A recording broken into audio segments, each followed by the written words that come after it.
This podcast of the Equine Forum is brought to you by the University of Louisville Equine Industry Program at the College of Business. It all begins in 15 seconds right after this word from our podcast sponsor. The University of Louisville Equine Industry Program at the College of Business is now offering a graduate certificate, which can be completed in 15 or 30 weeks and be done as a standalone or used as 20% of your MBA. Classes at both the undergraduate and graduate level are forming now for August.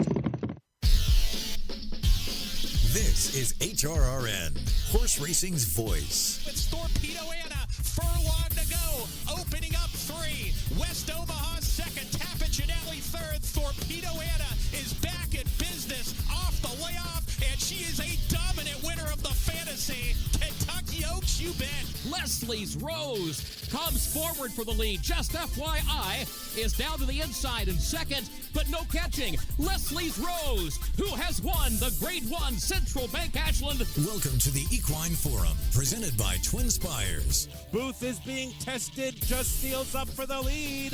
Just Steel the leader. Molly's Towns now second. A goo down inside. Normandy Hero. Booth is back to fifth. First is Just Steel. Just Steel under the wire to win it by 2.5. Resilience, who's opening up, is up by 2.5, 3 lengths. Society Man down towards the inside. Protective.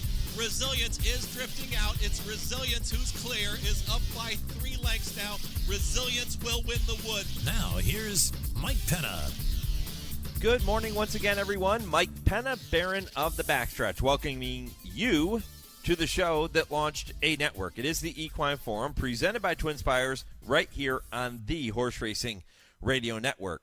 Happy to have you back in the saddle with me right up until 11 a.m. Eastern on Sirius 162, XM 207, our affiliates in Lexington, Louisville, and across the country, streaming worldwide and podcast on our website, horseracingradio.net, or wherever you are accessing your podcasts. Churchill Downs kicks off their spring meet tonight. And this year, more than most, that represents the true start of Kentucky Derby Week. And I say that because included among the festivities and the 10-race card this evening is the Kentucky Derby post-position draw. Last week, during our I Ask, They Answer segment with Dale Romans and Tim Wilkin, which you'll hear coming up at 10:30 Eastern again this morning, you heard Dale say that the post-position draw isn't as critical as it used to be because there no longer is an auxiliary starting gate, and there's a bit more room now afforded to the horse breaking from post 1. Still important, but maybe not quite as critical. Post 1, historically, by the way, has not been the worst post in Derby history, contrary to what many people think. It has, however, been a very long time since any horse has won the Derby after breaking from the inside post. 38 years, to be exact. You have to go back to Ferdinand in 1986. Looking at Lee did finish second from post 1 in 2017, and Hit Show last year was 5th. The post position to have produced the most winners of the Derby is post 5. The last being Always Dreaming in 2017. Audible was 3rd from that post in 2018 and Probable 4th in 2019. So recent history suggests that post 5, pretty good place to be. 2 other posts sit just behind number 5 with 9 winners. Those are post 8 and post 10. Mage, if you recall, began his historic run from post 8 last year. Post 1 and 7, 8 winners each. But some of those numbers can be a little deceiving. I mean, you can spin statistics and numbers any way you want. But the inside post positions, post 1 through 12, 1 through 11, have had far more starters than some of the outside post positions. That if you're really going to take a true look at this, and you're going to look, if you're using the history of post positions to make your wagers coming up next Saturday, the post position, believe it or not, with the highest win percentage from number of starters is post 20, the dreaded outside post. Now, only 18 horses have started from post 20 as opposed to 94 horses starting in posts 1 through 6. But 2 of the 18 have won. That's the top win percentage, 11.1% coming from post number 20. If you're looking for the post which has produced the highest percentage of horses finishing in the money, that's post 10.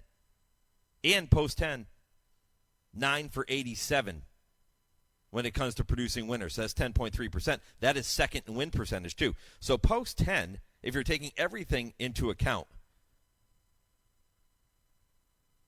is a post position that the horse is breaking from there. You probably don't want to leave them out of your wagers. At least throw them in some tries. You have to go back to Giacomo in 2005 to find the last horse to win from post 10. Zandon was third in 2022. He's also the last one to hit the top 5 was Zandon. So you can spin these any way you want. But it's kind of fun to talk about because we're going to be talking about it a lot after post positions are drawn. And you're going to hear a lot of these different stats thrown around. But if you're looking for pure percentages, post 10, post 20, pretty good places to be. Post 5, of course, the winningest post in Derby history. Full show coming up for you here this morning. It's going to kick off with Jockey Keith Asmussen, who is going to be competing in the Kentucky Oaks and the Kentucky Derby. He's going to do that for Hall of Famer D. Wayne Lucas. You're going to hear from Keith coming up after this first commercial break in just a few minutes. You're going to hear from Jess Sikura, the son of John Sikura from Hillendale, coming up at 8:40. He'll talk about their stallions' connections to this year's Derby field. It's that time of the year where I get to help you out with focusing on some advice for painting your barns and fences, and Lori Douglas and Bethany Walton from Farm Paint will join me at 9 Eastern. 9:20, an extended visit on my Kentucky Bred segment with breeder Debby Oxley, the breeder of Sierra Leone, the Bluegrass Stakes winner and potential favorite for this year's Derby. You won't want to miss that. Kevin Kerstein joins me live from Churchill Downs coming up at 9:40 to catch you up on everything happening this morning. The TwinSpires Triple Play with Vance Hanson comes your way at 10 o'clock Eastern, 10:20. Kurt Becker, Stroll Through Racing History, and at 10:30, I Ask, They Answer with Dale and Tim. Poll question this morning. Last week, I asked you to share your favorite Kentucky Derby winner of all time. How about this one this week? That was so popular last week. Give me your favorite Kentucky Oaks winner. Who is your favorite Kentucky Oaks winner of all time? Let's talk about the ladies here this morning. You can go to @HRRN on Twitter, Horse Racing Radio Network on Facebook to share your thoughts, and you can do that too on email, mike@horseracingradio.net if you don't have social media. Email the show, mike@horseracingradio.net. Let me know who is your favorite Kentucky Oaks winner of all time. Keith Asmussen comes up next. This is the Equine Forum, presented by TwinSpires on HRRN, Horse Racing's voice. Race to TwinSpires, where you can unlock a $25 risk-free bet. Just use the code HRRN25 when you sign up. And if your first bet doesn't win, TwinSpires will refund your account up to $25. Wagering on the app is fast with free past performances, insider picks, and power plays every day you wager. TwinSpires. Download the app today to earn your $25 risk-free bet. Void where prohibited. For terms and conditions, visit TwinSpires.com. Must be 18 or older, 21 and older where applicable. For help with a gambling problem, call 1-800-GAMBLER. Fans, we have a fantastic day of racing lined up today as we present two $100,000 races, the Grade 3 Royal Heroine and the Kona Gold Stakes, featuring superstar millionaire The Chosen Braun, who is looking for his 4th straight win and his 17th lifetime win. The racing is surrounded by one of the biggest event days of the year. Events like the wildly popular Frenchie Bulldog Derby, a Hot Wings trackside event, and a Laughs and Lowriders event that features stand-up comedians, a classic car show with over 80 cool cars, and the ever-popular Family Fun Zone. Admission to the infield is only $5. You can get all the details at santanita.com/events. The top jockeys, the top trainers, great events, and world-class racing are all here at the great race place, Santa Anita Park. Hey, if your horse struggles with ulcers from time to time, I've got some good news for you. Reline GI by Haggard has a new improved formula, and scientific studies show that it definitely improves gut health. So what's new about Reline GI?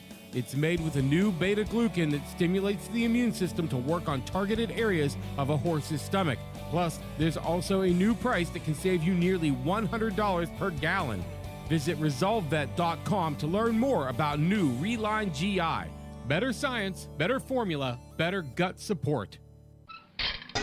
This is Woodbine Week on HRRN.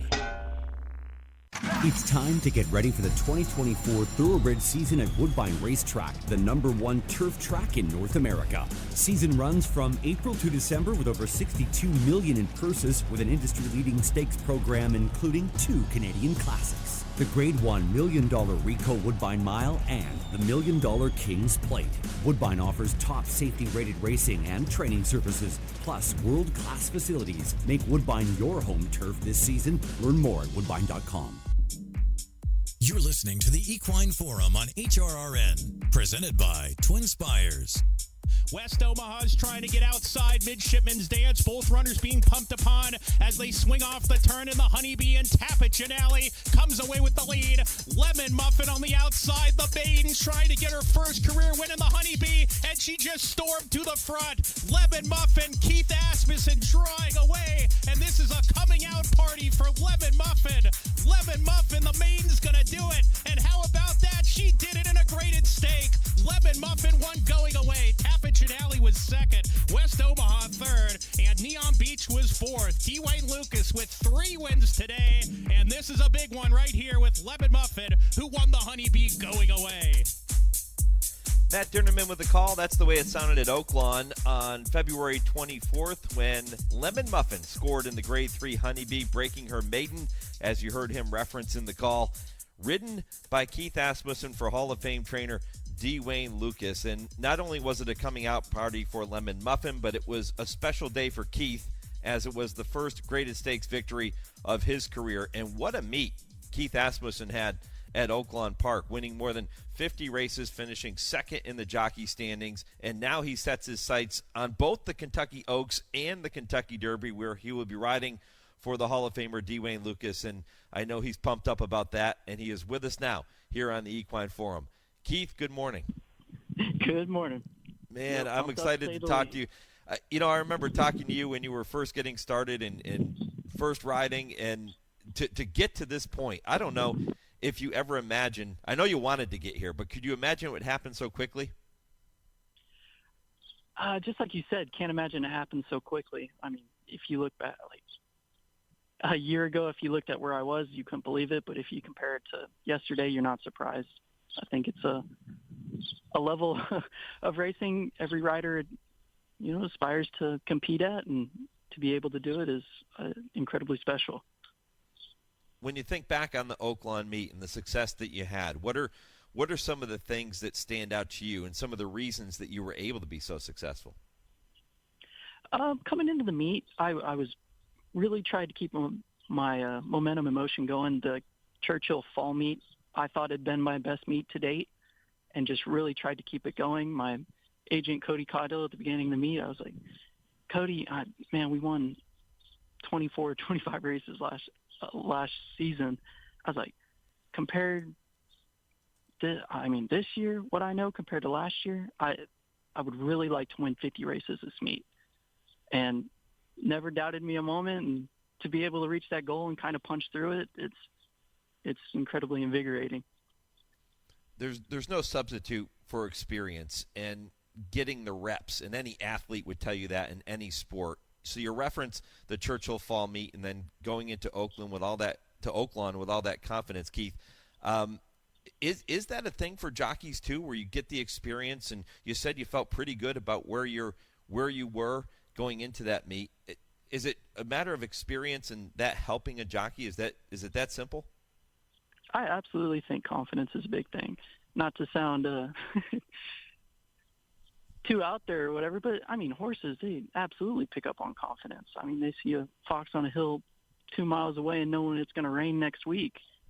We barely smell manure on the bottom of our boots. Like, to think they don't know what you're feeling is ignorant. And so I do think confidence is key. Were you more confident in your physical abilities or your mental abilities going into the Oaklawn meet? A little bit of both. I've made very intentional, but it's like, not to sound like overly critical of myself, but I do go back, watch all my replays, and try to critically but both constructively analyze with where I'm at and try to make little tweaks. And I think I've had the privilege of being around incredible riding colonies that, I admire and respect and try to emulate in multiple different dimensions. And I think it's just kind of incrementally built me into what I am right now, and plan on still heading in that upward trajectory. I think anybody, any athlete or anybody in any profession that wants to be the best, you have to go back and you have to study your failures, and I think you learn more from your failures than you do from your successes, but you learn from both. And you talked about going back and watching all your replays. What are some of the things that you learn as you watch the replays and you say, okay, Keith, you need to be better here, here, and here? What are some of those things? I think a lot of it's feel. I mean, when you go back and watch your replays, like even the day of, you just apply what you thought at that point and how the race played out. And I think it just kind of amplifies the experience you got from the race. You're like, oh, I remember I was thinking this right here. Well, this is how that played out, and that wasn't exactly the right thing to do there. And, I mean, that in addition to more repetitions and being more comfortable, trying to be as smooth and as in rhythm as possible, it's just incremental improvements that come with repetitions. And I'm just, going back and analyzing, I think, makes the most out of my repetitions. Let's flip that around. How about the other side of that, where you go back and you see things that you're doing well that maybe you weren't doing well a year ago or 2 years ago, whatever the case might be? What are some of those things that you've identified where you've really improved? I think I've probably not a super prominent change, but I do believe I rode a little too short when I was first starting, and I had a propensity to be a little too in front of them. And I think with just more experience, I've found a very comfortable center of gravity that horses carry me awful well with, and I think that is something that's gotten a lot better. What does riding too short mean? Like higher stirrups, like your irons would be closer to the crown of the saddle, like just more elevated. Gotcha.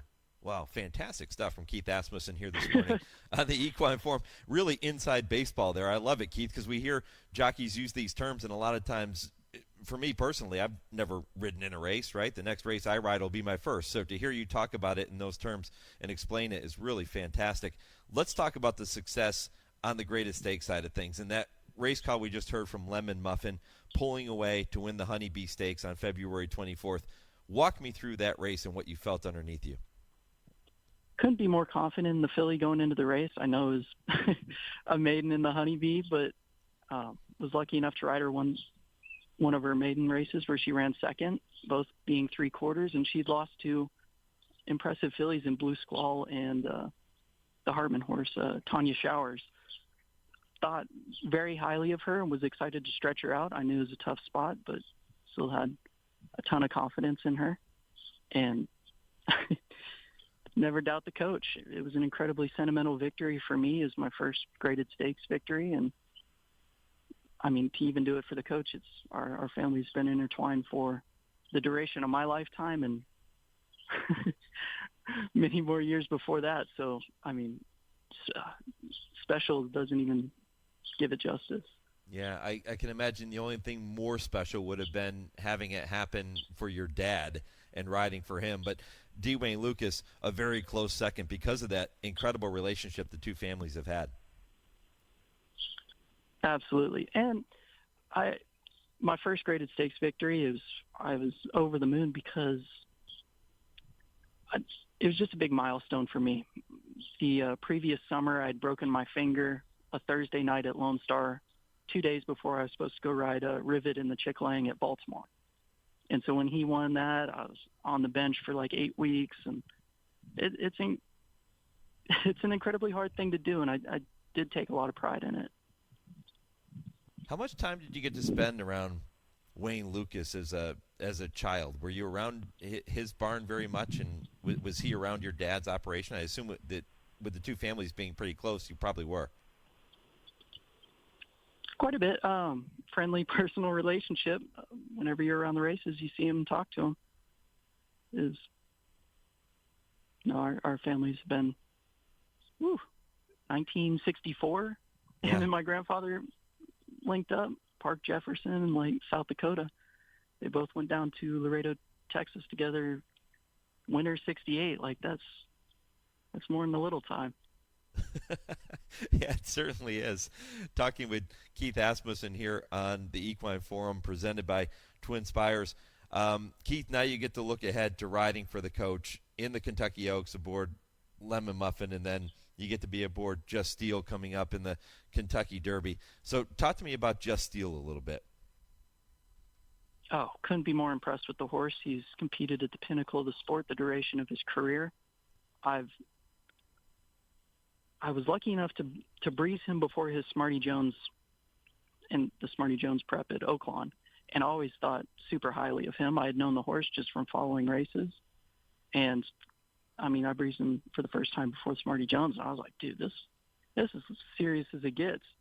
And to link up with it back again, worked him more than a handful of times before the Arkansas Derby, and couldn't be more impressed with his competitor mindset. The horse is beyond intentional and incredibly talented and classy. I thought he gives you unbounded confidence in him. Walk me through his trip in the Arkansas Derby. Yep. Broke stellar, rode him up off the quarter of Muth. I'm not going to lie, I really thought I was going to win the race at the 3/4 when Timberlake took off and Muth kind of went with him. And I thought I was in the catbird seat, and I just rode him from there. A little stumble at the head of the lane, but just because the horse he was trying so hard, he just kind of overstrided. But, his stride is massive, and he covers so much ground. He's a freight train. Was there something you felt underneath you that day that gives you the confidence that the additional quarter mile is not going to be an issue? Absolutely. Yeah. He was really running through the wire and galloped out in front. I was like, oh my gosh, this horse is going to be pretty serious first Saturday of May. Yeah, and I should say not the additional quarter mile, but the 1.25 miles and the additional 1/8 of a mile that he's going to face coming from the Arkansas Derby into the Kentucky Derby. That's the big unknown for all of these horses. But it's got to make you feel pretty good that at least underneath you that day in the Arkansas Derby, even though he didn't win, at least you felt like, okay, this horse he wants to do more. Absolutely. And it's such a privilege to be on a horse that gives you that much confidence. I know it's the Derby and it's an event and there's about 1 million uncontrollable variables, but to have stock like that gives you all the confidence you need. Any jockey will tell you that riding for the first time in the Kentucky Derby is kind of a dream come true. So how about for you? Have you dreamt about what this moment would be like? Absolutely. And it's funny enough, I had a conversation with Jareth Loveberry when we were at Mahoning, and he was talking about his experience with Two Phils. He was like, it's just so easy to get super nervous and not want to talk to anybody the week of, but you need to just go and experience it and soak it all in, because you don't know if it's going to be just your first one or your last one. And so just go, have fun with it, and enjoy the moment, because it's why you do it. Do you think you'll be able to do that? Easier said than done, right? Yeah. Can you treat it as just another horse race?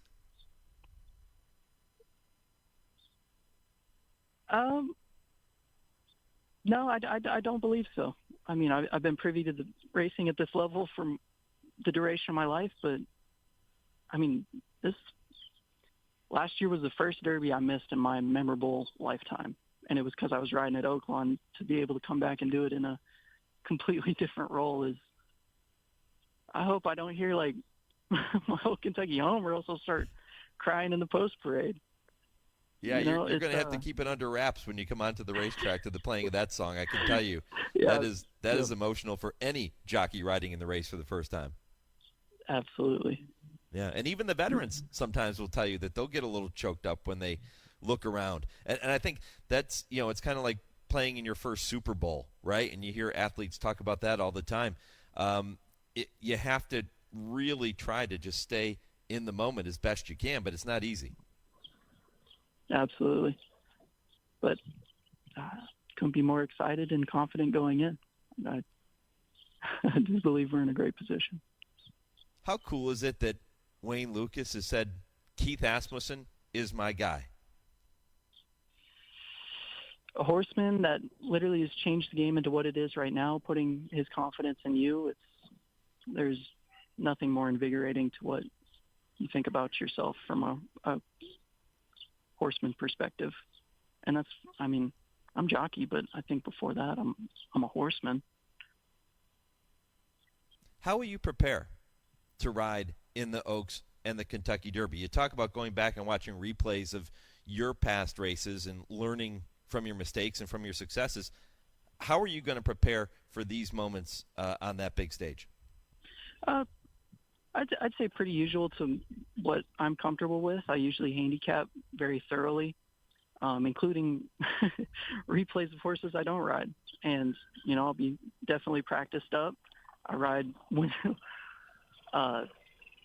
Tuesday through Saturday, and Oakland the weekend before. I'll be coming in bells and whistles. I'm ready for action. But as far as preparing for the race on an individual level, it's knowing who you're on. It's a horse race, and especially the Derby, you can have plans A, B, C, D, E, F, and then they break, and then you're on G. Right. No, I'm very secure with what I believe I can do, and I'm incredibly confident going in, and it is a horse race. Keith, is there anything different you need to keep in mind when you're riding any race, not just the Oaks or the Derby, but any race at Churchill Downs, as opposed to when you're riding at Oakland? Are there some differences? Absolutely. The stretch is way longer. I've had the privilege of riding this meet last fall, and it was a transition going from there to Oakland. I think I was a touch too patient because I touched too patient when I went to Oakland because I'd been riding here, but it's also kind of my style. But it's all about adaptations, and I believe I'm leaps and bounds farther as a professional than I was then, and it's not even been that long of a time. I'm sure this has maybe gone through your mind, but I know you want to win the Kentucky Derby and the Oaks more than anything, I'm sure. But if you are going to win the Kentucky Derby, that means that your dad, the all-time leading trainer in the history of the sport, is not going to win it. That's got to be a little bittersweet. Not even bittersweet. I think he'd be more excited for me than I'd be excited for myself. He's my biggest coach, mentor, and supporter, and I believe that he has an immense source of pride in my success and that I'm an extension of him. Yeah, he's one of the greats to ever do it, maybe the greatest to ever do it. And whenever you hear him talk about you or any of his children in any interview, he just lights up. And I can imagine exactly what you're saying is 110% true. He would be so happy if you were to pull it off. He's also going to be happy if he beats you, by the way. I was about to say, he'd be pretty excited if he beat me, too. Yeah, he certainly would. Keith, listen, I want to wish you all the best. It's always fun to catch up, and really great stuff here on the show this morning. All the best. I'm going to look forward to seeing you at Churchill Downs, and go get it done, my friend. Right on. Thank you. This was awesome. Enjoy every moment. That is Keith Asmussen here on the Equine Forum, and what a wonderful story. And there are so many storylines within that story, and Keith was the consummate professional walking through all of them, and his hard work, his dedication, that's what's gotten him to that point, and that's not going to change going forward into this year's Kentucky Oaks and Kentucky Derby. All right, coming up next, it is time for this week's edition of Legends of the Turf, a short commercial break, and I'll be back with more on the Equine Forum, presented by TwinSpires. This is the story of one of the once living legends of the American turf who, unhappily to relate, outlived his legendary status into an ever-lengthening twilight of economic hardship and poor health, and who, at the age of 69 in a Jacksonville, Oregon nursing home, met the Grim Reaper after a prolonged illness on August 16, 1968.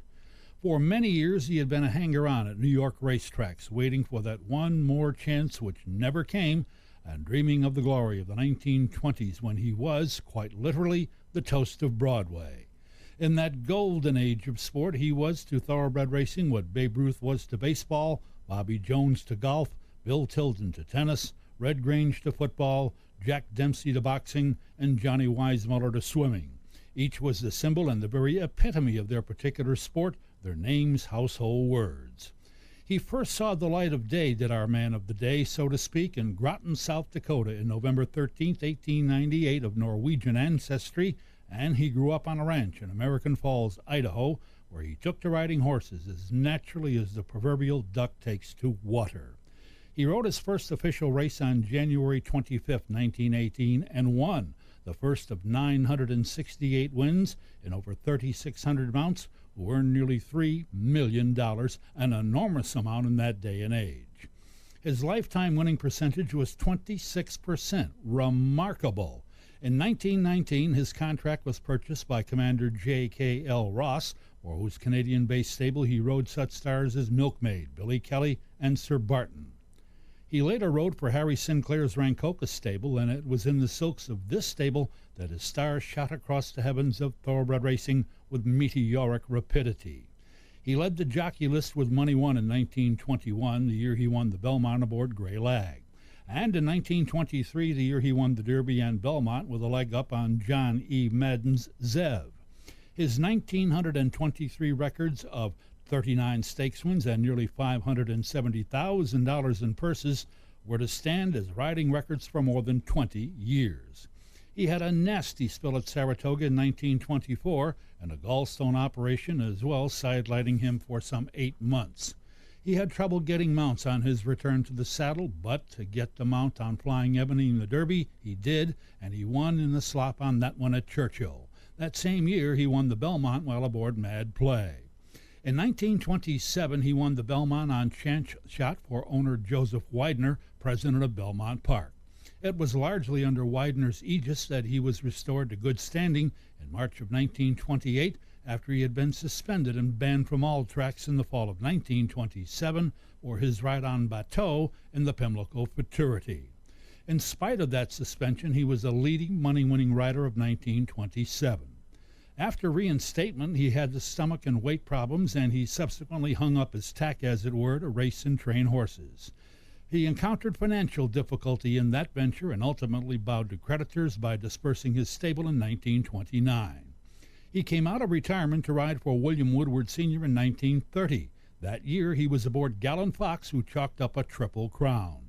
That year's win in the Belmont was his fifth in that event, though the rider and horse retired in 1931.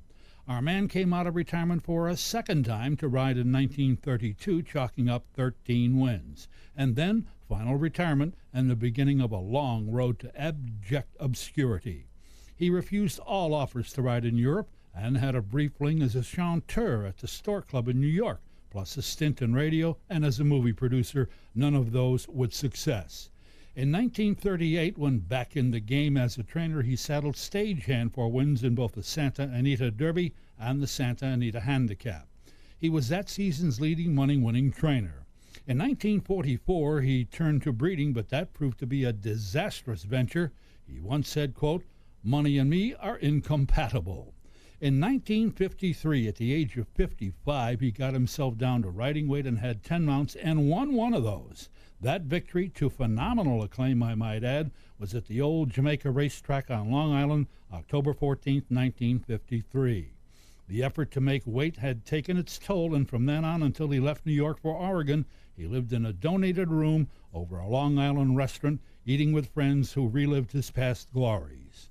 The story of this paragon of saddlesmiths, replete with its ecstasies and agonies, its apogees and perigees, its zeniths and its nadirs of human accomplishment and endeavor, as though reaching out for that one final straw of recognition, is indeed a most sad commentary. It does not detract one single scintilla from the composite accomplishment of this man, accomplishments which stamped him indelibly in giant letters on the pages of racing lore. Our subject of this dissertation was immortalized through the pen of Damon Runyon in the 1920s. Runyon, often watching him ride, penned an ode in testimony to this man titled, "A Guy Named Sandy." He was Earl Sandy. You're listening to HRRN, Horse Racing's Voice. Race the TwinSpires, where you can unlock a $25 risk-free bet. Just use the code HRRN25 when you sign up. And if your first bet doesn't win, TwinSpires will refund your account up to $25. Wagering on the app is fast with free past performances, insider picks, and power plays every day you wager. TwinSpires. Download the app today to earn your $25 risk-free bet. Void where prohibited. For terms and conditions, visit TwinSpires.com. Must be 18 or older, 21 and older where applicable. For help with a gambling problem, call 1-800-GAMBLER.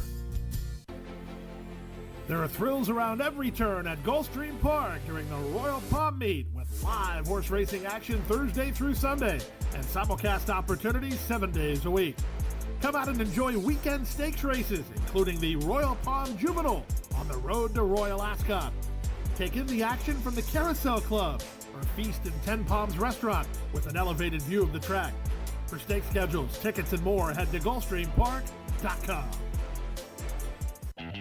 When it's time to paint the fences and barns, think Farm Paint. At Farm Paint, you get the industry's best coatings and paints factory direct at low, low prices. Farm Paint is your source for quality paints, roof coatings, dustless arena footings, and more. You can purchase online or drop into a Farm Paint store near you with locations in Heart of Bluegrass Country at 700 Phillips Lane in Lexington, Kentucky, Columbus, Ohio, and Sandusky, Ohio. Buy factory direct and save at farmpaint.com. That's farmpaint.com. When the spring meet ends, summer success begins. Buy, sell, fresh winners, hot prospects. One night, one chance. Finish strong. Don't miss out. The Keeneland April Selected Horses of Racing Age Sale. Friday, April 26th.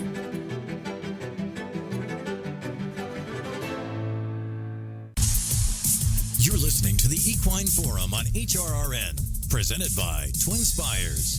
As they run to the top of the stretch, it's a confident Luis Saez on big favorite Dornoch. He's inside a quarter of a mile from home and in front. Le Dame Bro fighting as hard as he can, trying to stick with him. 3 back to Frankie's Empire, and they're at the top of the stretch. It's Dornoch asked to finish the job at the inside. Le Dame Bro running his heart out, but he's back to second as Dornoch is too much horse. Dornoch clear with a 16th to go. The Fountain of Youth Stakes goes to Dornoch. Dornoch passes the seasonal debut test and wins. Close for second, Le Dame Bro or Frankie's Empire. Real Macho is fourth in 143 and 3. Welcome back to the Equine Forum, presented by TwinSpires. That was Pete Aiello with the call of the Fountain of Youth Stakes. Dornoch winning the Grade 2 event back on March 2nd. Too much horse, was he ever? The Danny Gargan trainee looking to make amends in the Kentucky Derby next Saturday for his effort in the Bluegrass Stakes, where he ended up finishing 4th of 10 that day and finished behind Sierra Leone.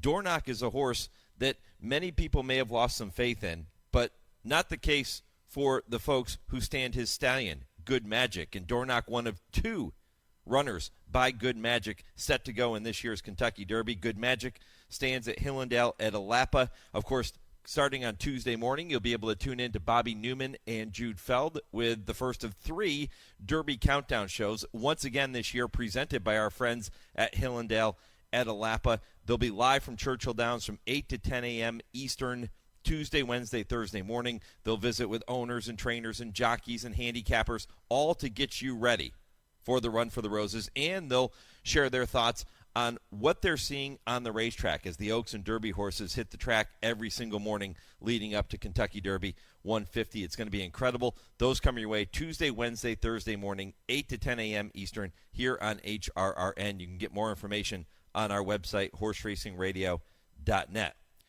Jess Sikura works alongside his father, John Sikura, at Hillendale Lapa, and he is with me now to talk about Dornoch and to talk about the Stallions and all the connections that Hillendale has to this year's Kentucky Oaks and Kentucky Derby. Jess, appreciate the visit, my friend. Absolutely. Thank you for having me on. Very busy time for you and the team at Hillendale. Yeah, that's exactly right. We got a lot going on with the breeding season, and then got a lot of mares to fall on the farm.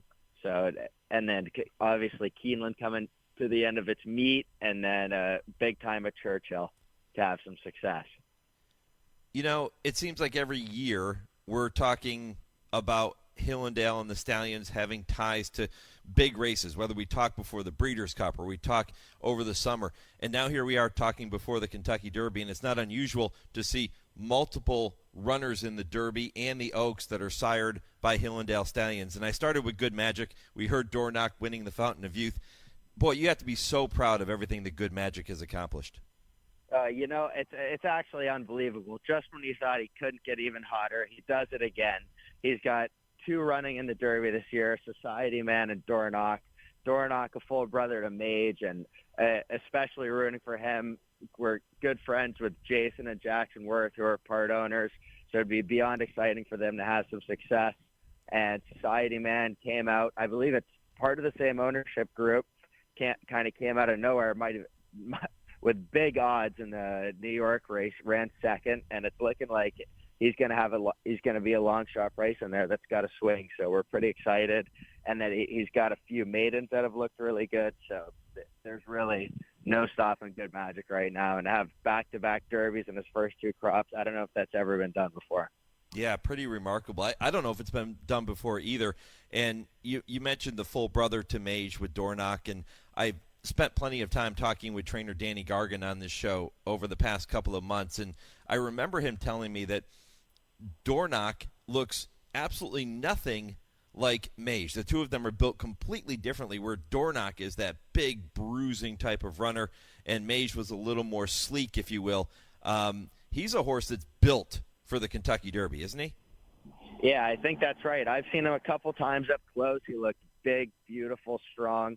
So, I mean, he's definitely very physically imposing. And I think, as you said, Mage was a little bit smaller and just lightning quick, and they had very different traits. Obviously, they're the same genetics, but the one thing they have in common is that they're both extremely talented, fast, and can cover whatever distance you put them at. Good Magic, obviously a champion. He's a son of your other incredible stallion, Curlin, who is among, if not the best stallion in the game today. What do you think has allowed Good Magic, outside of that pedigree, to be so successful as a stallion? Yeah, I think that Good Magic's ability on the track was something that it doesn't come around often. Curlin is known for probably being the greatest sire in the world for winning classic races, mostly with older horses, like 3 Breeders' Cup winners in a day, back-to-back. And I was Elite Power, Cody's Wish, Idiomatic, and Molotov. And then you got Good Magic that comes in a few years ago and wins the Breeders' Cup Juvenile at 2, which is precocity is something that's not uncommon, but you usually see the Curlins blossom when they're a little bit older. So the fact that he could do it as a 3-year-old and a 2-year-old by Curlin out of a monster family just shows that he's a unique horse, and he's obviously done pretty well in pushing that forward to his progeny. To be able to go to the farm every day at Hillendale Lapa and to be able to spend some time with horses like Curlin, like Good Magic, Ghost Sapper, who we're going to talk about in a minute. Jess, what's that like for you? Oh, it's pretty special. I mean, the environment, the atmosphere at Hillendale is one of hard work, blue collar, there every day. It built up over the last 30 years into what it is today, from standing no stallions to arguably the most prominent roster in America. It's a pretty amazing thing to be a part of, and I'm just happy to start working with it and happy to see that everyone there is so content being there. Everybody has a lot of passion for the farm and the brand, and it's a pretty unique spot with pretty amazing people. Have you always known that you were going to be around Hillendale? Yeah, I knew that it would come along kind of in later years. I was a hockey player, and following that dream same way my dad did, the same way my brother did, and the same way my cousins are right now. So that's kind of first on the checklist. And then once you find out you're not good enough to be a professional hockey player, you shift more focus towards the horses. But I always knew it was my future at some point. I remember having a conversation with your dad, and we've had many over the years. I think he's one of the really true smart guys in thoroughbred racing. He just kind of gets it. And I remember talking with him one time about his commitment to hockey and to you and to your brothers and everything, all the sacrifices he has made to give each of you that opportunity to try to fulfill your dreams on the hockey side of things. And you said, okay, maybe we weren't good enough, or you weren't good enough to play at an elite level like the NHL, for example. But boy, that is a fine line, right? It's you have to be so good. And I'd imagine it's a lot like that with some of these top horses too, where it's a very fine line between competing at the highest level and maybe being just right there on the fringe. Yeah, I think that's right. I mean, it's one thing to have it in the genetics, which our family does, but it's so hard to make it to that next level. I played prep school hockey in New York, which is still a pretty good level, but getting into even D3 college or D1 university to play there, that's something that it seems almost unachievable. So there is a very fine line between making it to a certain point, showing that you had talent, to making a career out of it or getting a scholarship that's worth a lot of money. And that's a very tough thing to do, but it's like winning a maiden special weight and then trying to run up your way to win the Kentucky Derby or another grade one. Like it's a very difficult thing to do, and that next level of things, that next level of accomplishment is very tough to get to. Jess Sikura with me here on the Equine Forum presented by TwinSpires on this Saturday morning. Jess, let me ask you about Go Sapper for a minute, because you have to be very proud of him. He doesn't need any introduction. He's been around. He has been a phenomenal racehorse and then an incredible sire as well. But his son, Stronghold, the Santa Anita Derby winner, is set to compete in the Kentucky Derby, and that's pretty cool too. That's yeah, it's very cool. I mean, at his age, he's still knocking them out. He's still getting big-time runners every single year, and it would be pretty amazing to have a Go Sapper win the Kentucky Derby. I've reached out and talked to the Wallers, who are great people. I think they seem confident and excited to give Stronghold a shot. They've been involved in that family for generations. He looks like he's got big talent. Phil D'Amato's a great, and we're very high on him as well, to have a big swing at winning the Kentucky Derby this year. So to do that accolade for Go Sapper would be what a cap to what he's done on the racetrack and as a sire. I don't know what Stronghold needs to do to start getting respect, but I don't think he's kind of flying under the radar right now, and maybe that's because of the fact that the fields in Southern California, a lot of people looked at Bob Baffert as having the best 3-year-olds and all of these types of things that are playing into it. But Stronghold beat the Bob Baffert runners. He beat everybody in the Santa Anita Derby, and Jesse's never run a bad race. 6 starts, 3 wins, 3 seconds. What's this horse have to do to get some respect? Hopefully win the Kentucky Derby, and they'll get all the respect. Yeah, it doesn't get any better than that. If you're going to make a statement, 1.25 miles at Churchill Downs on the first Saturday in May is a pretty good place to do it. What do you remember about the first time that you saw his sire, Go Sapper? You know what? It was a while ago. I remember thinking, I've heard so much about this horse. I watched his Breeders' Cup Classic when I think at the time it was the highest buyer of all time. My mom got us the video game, the PlayStation, whatever it was, the Horse Racing 2004 with Go Sapper on the cover, and he was like it was like an athlete that didn't even exist. So to see him in person and to be able to stand him was one of the most prideful moments I think we've had at Hillendale, and we're so honored to see what he's done today and that he's still kicking and getting it done, breeding mares and throwing really good runners.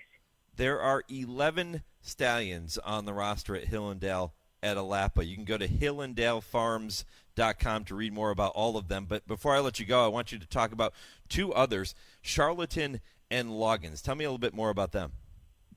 You know what? If I was a breeder, which I guess I kind of am, doing a little bit of claim and getting involved with some mares, I'd breed to Charlatan this year, next year, because it's probably the last time you're going to get him at 50,000.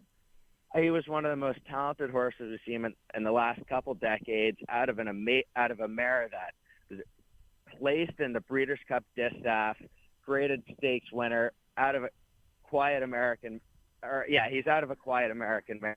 Authenticity, who I was just referring to, by Spitestown, who's been a sire of sires, as freak talent. I can't, and he got the biggest, best book that Hillendale bred. With Curlin and Good Magic and our other prominent sires. But I see him being one of the upcoming best sires in the country, and hopefully he's going to be one of the big ones on Hillendale's roster and really take us to a new level. So I'm very excited about his future and really don't see much downside. And Loggins? Loggins was very precocious, a lot of talent out of a blame mare who's been a very, very good broodmare sire, also a graded stakes winner and son of Ghost Zapper. And I think we're going to see a few sons of Ghost Zapper come up and be good sires themselves, and I think he's going to be one to carry the torch. He's kind of another project like we had with McLean's Music. Broke his maiden, came to stud, wasn't a traditional move. And then I want to say he had a Preakness winner in his first crop, stud for $50,000. Now he's back at $40,000, but started off at a very modest stud fee. Same with Army Mule, kind of an experimentation. He's been a huge success, so I think we're going to do it again. And Loggins is going to fit that mold. I think he's going to do very well. We're excited about him. His book's filling up quickly. If you could get a mare to him, that's another one I would take a shot at. Oh, Jess, I told you how much I thought of your dad, and I can tell the apple doesn't fall far from the tree. And you knocked it out of the park here this morning. I really appreciate the time. All the best next week with all your runners competing at Churchill Downs and all over the country for that matter. My thanks to our good friend Jared out there at Hillendale who set up this whole conversation. And, Jess, I appreciate it. Good luck, my friend, and thank you for all your support of what we do here on the network. Absolutely. Thank you for having me on. All right, that is Jess Sikura here on HRRN. Again, our Derby Countdown shows presented by Hillendale de Lapa kick off on Tuesday morning, 8 to 10 a.m. Eastern, live from Churchill Downs. Sirius 161, XM 206 is where you will find those shows live and, of course, podcast and streamed live on our HRRN website or wherever you access your podcasts. What a role Hillendale has been on. And it's not just, let's face it, right? This isn't new news here in 2024. They've been doing this for a very, very long time, and John Sikura has built one of the premier operations in the world when it comes to breeding and sales and producing top-quality racehorses. That's what they do. HillandaleFarms.com is where you can learn more. My thanks to Jess for taking time here this morning. Coming up next, it is time for this week's edition of Calling All 3-Year-Olds, presented by Spendthrift. That's with Bobby Newman. He will pass along his top 5 lists as we are 1 week away from Kentucky Derby 150, and I'll get you ready for hour number 2. This is the Equine Forum on the Horse Racing Radio Network. Woodford Feed, where tradition merges with technology. Family owned since 1940 and providing exceptional customer service, Woodford Feed specializes in the highest quality feed, using only the finest ingredients to ensure optimal nutrition for your horses. In addition, Woodford Feed can help with all your farm needs, including field seed, fertilizer, and weed control. So whether your horse is sprinting around the racetrack or has a foal by her side, count on Woodford Feed to provide the quality nutrition necessary to perform at the highest level. Woodford Feed for Sales, Kentucky. The Claiming Crown is returning to Churchill Downs Saturday, November 16th. Make plans to be part of the Claiming Horse version of the Breeders' Cup, showcasing 8 Claiming Crown races offering a minimum of $100,000. Each race will also offer a Kentucky Thoroughbred Development Fund purse supplement for registered Kentucky Breds. An invaluable goes all the way up top to win at a length and a half. Eligibility request deadline for the Claiming Crown at Churchill Downs is Saturday, October 26th. Learn more at claimingcrown.com. Retirement can be scary, but only if you're not prepared. That's why AARP created thisispretirement.org. Because unless you've already retired, you're in pretirement, and you still have time to plan. Learn about retirement savings options, potential tax breaks, and how you can build savings over time. Visit thisispretirement.org for free resources to help you customize your action plan and feel the retirement fear disappear. Brought to you by AARP and the Ad Council. Adopt US Kids presents What to Expect When You're Expecting a Teenager. Learning the lingo. Today I'm going to help parents translate teen slang. Now, when a teen says something is on fleek, it's exactly like saying, that's rad. It simply means that something is awesome or cool. Another one is totes. It's exactly like saying, totally, just shorter. As in, I totes love going to the mall with Becker. Another word you might hear is jelly. Jelly is a shorter, better way to say jealous. As in, Chloe, I am like so jelly of your unicorn phone case. You don't have to speak teen to be a perfect parent. Thousands of teens in foster care will think you're, rad just the same. To learn more, visit adoptuskids.org. A public service announcement brought to you by the U.S. Department of Health and Human Services, Adopt U.S. Kids, and the Ad Council.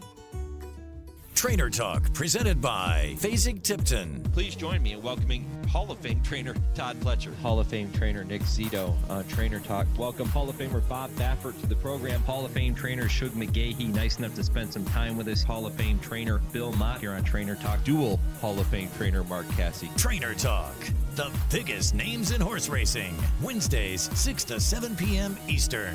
Sirius 162, XM 207, and streaming live at horseracingradio.net. They're all in line. And they're off. Spendthrift Farm presents Calling All 3-Year-Olds with Bobby Newman. Believe it or not, we're only 1 week away from Kentucky Derby 150. That means later today they'll be drawing the post positions for the big race, as well as the rest of the Derby Day card. The biggest news this week was that Gotham winner Deterministic officially pulled out of Derby consideration. That moves Victor Barboza's Grand Mo the First into the race. We're also still awaiting word from the Endlessly camp regarding their choice between the Kentucky Derby and American Turf. The Jeff Ruby champ reportedly didn't work great on the dirt last weekend, and if he pulls out, it would open up a spot for John Ennis's Epic Ride. The 20 Kentucky Derby qualifiers as of now from most points on down are Sierra Leone, Fierceness, Catching Freedom, Stronghold, Resilience, Forever Young, Endlessly, Dornoch, Just a Touch, Track Phantom being 10th, then West Saratoga, Just Steel, Honor Marie, Domestic Product, Catalytic, Society Man, Mystic Dan, Encino, Grand Mo the First, and T.O. Password, who won the Japan Road. I'll be back with this week's top 5 list right after this word from Spendthrift. Looking for an exciting classic winner to breed to in 2024? Look no further than Mo Donegal. A leading 2-year-old of his class, Mo Donegal won the Grade 2 Remsen Stakes to close out his juvenile campaign, before going on to win the Grade 2 Wood Memorial and Grade 1 Belmont Stakes as a 3-year-old, joining Nyquist as classic winners by Uncle Mo. And it will be Mo Donegal to win the Test of the Champion, the Belmont Stakes. Mo Donegal's first foals are arriving now and receiving rave reviews. Get the classic chromosomes. Mo Donegal, standing at Spendthrift. This week's top 5 list of Derby contenders looks like this. Number 5, Just a Touch. Lightly raced but very talented. He gets better and better with each start. Number 4, Mystic Dan. Trouble trip in the Arkansas Derby but ran on well. The added distance ought to help him. Number 3 is Fierceness. 2-year-old Tramp crushed him in the Florida Derby and is clearly fastest when he runs one of his good ones. He is the logical favorite. Number 2, Forever Young, Japan-based runner, is undefeated despite shipping all over the world. Now it's on to Kentucky. And number 1, Sierra Leone, impressive score in the Bluegrass. An honest pace in the Derby would make him very tough to beat. That's your Calling All 3-Year-Old segment presented by Spendthrift, the Breeders' Farm. My thanks to Bobby Newman and to Spendthrift for making those segments possible each and every week here on the Horse Racing Radio Network and the Equine Forum presented by TwinSpires. Coming up next, hour number 2 begins with Lori Douglas and Bethany Walton from Farm Paint. Each year I have the privilege of talking with them about their products, and as you're preparing to paint the barns, the fences, look at all your arena footings and kind of get things all spiffy for the summer season, I get the opportunity to do that, and they're going to fill you in on all the things you can look forward to this summer and spring at farmpaint.com. Tonight's post-position draw at Churchill Downs is going to set the field for the Kentucky Derby. You heard Dale Romans last week on the show saying how it might not be as critical a deal now as it used to be because there is no more auxiliary starting gate. We'll see. But that post-position draw, part of the opening night festivities at Churchill Downs, and I'll talk more about what's going on at Churchill tonight coming up in hour number 2 with Kevin Kerstein. So plenty ahead. It all kicks off next, right after I pause 10 seconds for station identification. This is the Horse Racing Radio Network, where racing comes to talk.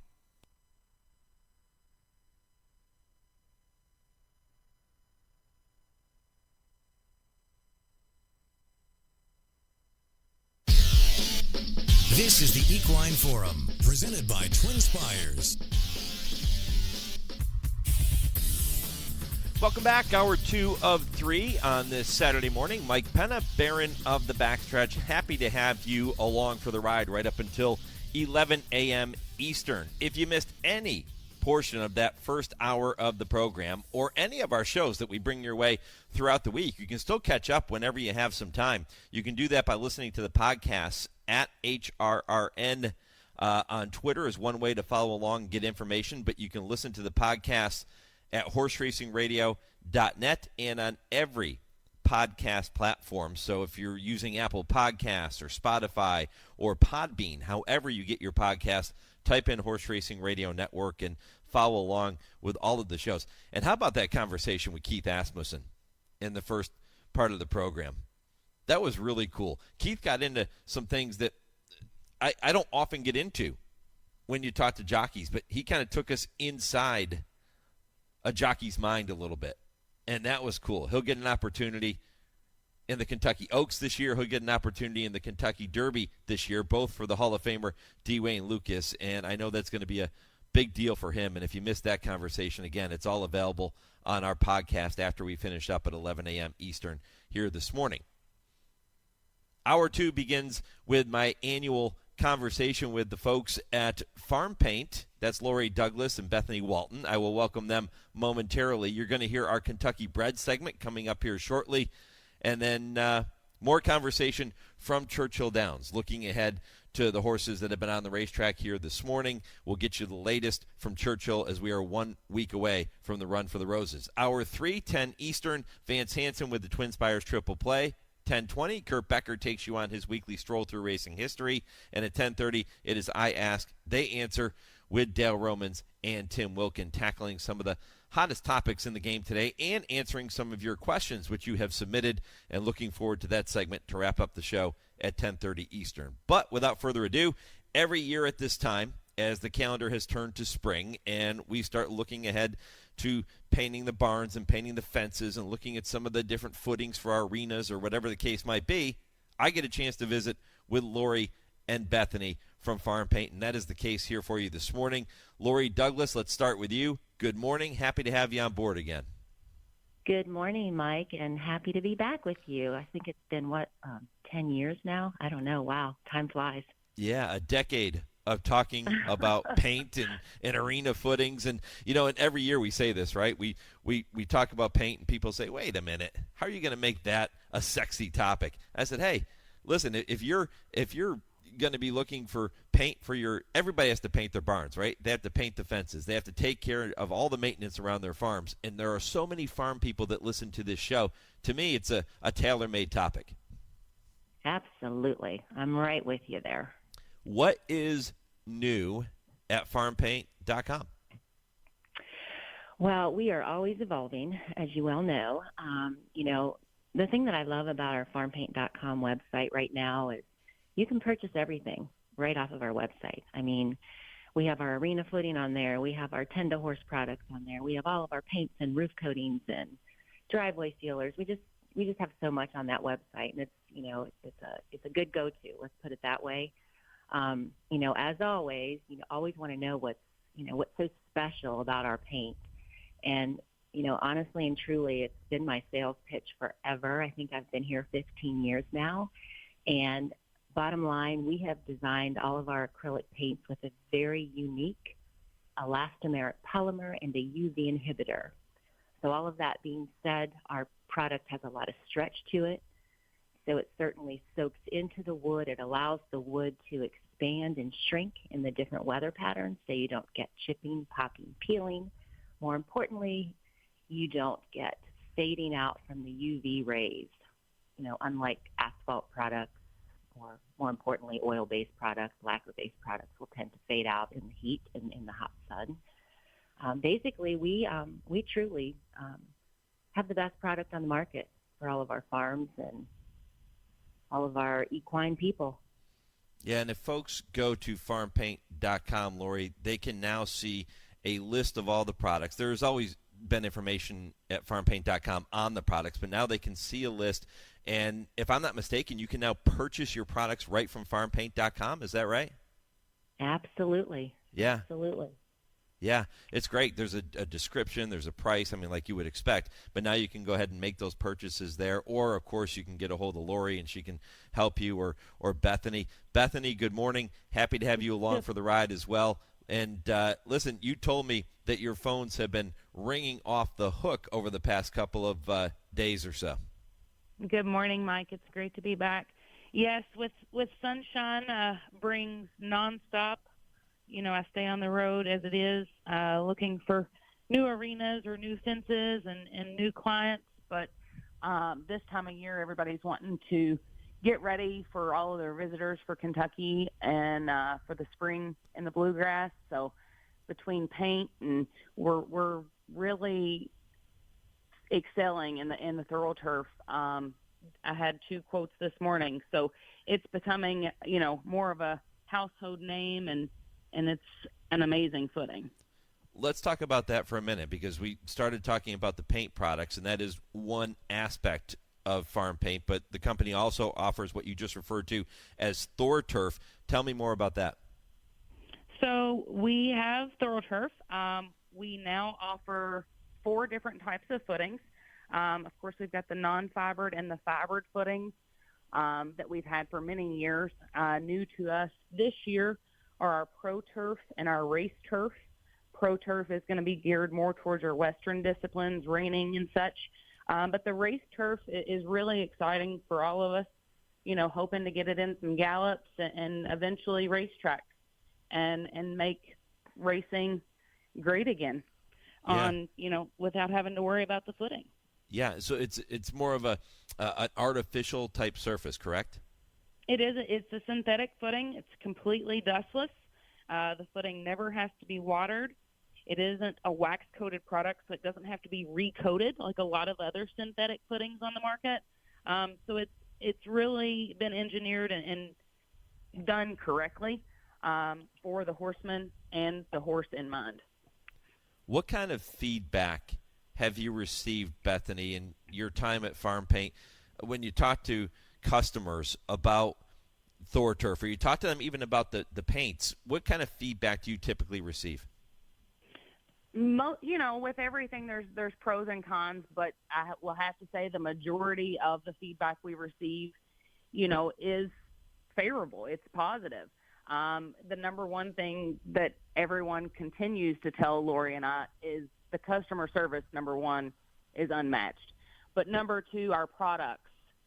You can tell that we've put a lot of time and a lot of effort into making the top quality products before they ever hit the market. We're not trying to, have anything that's not top notch on the market for us.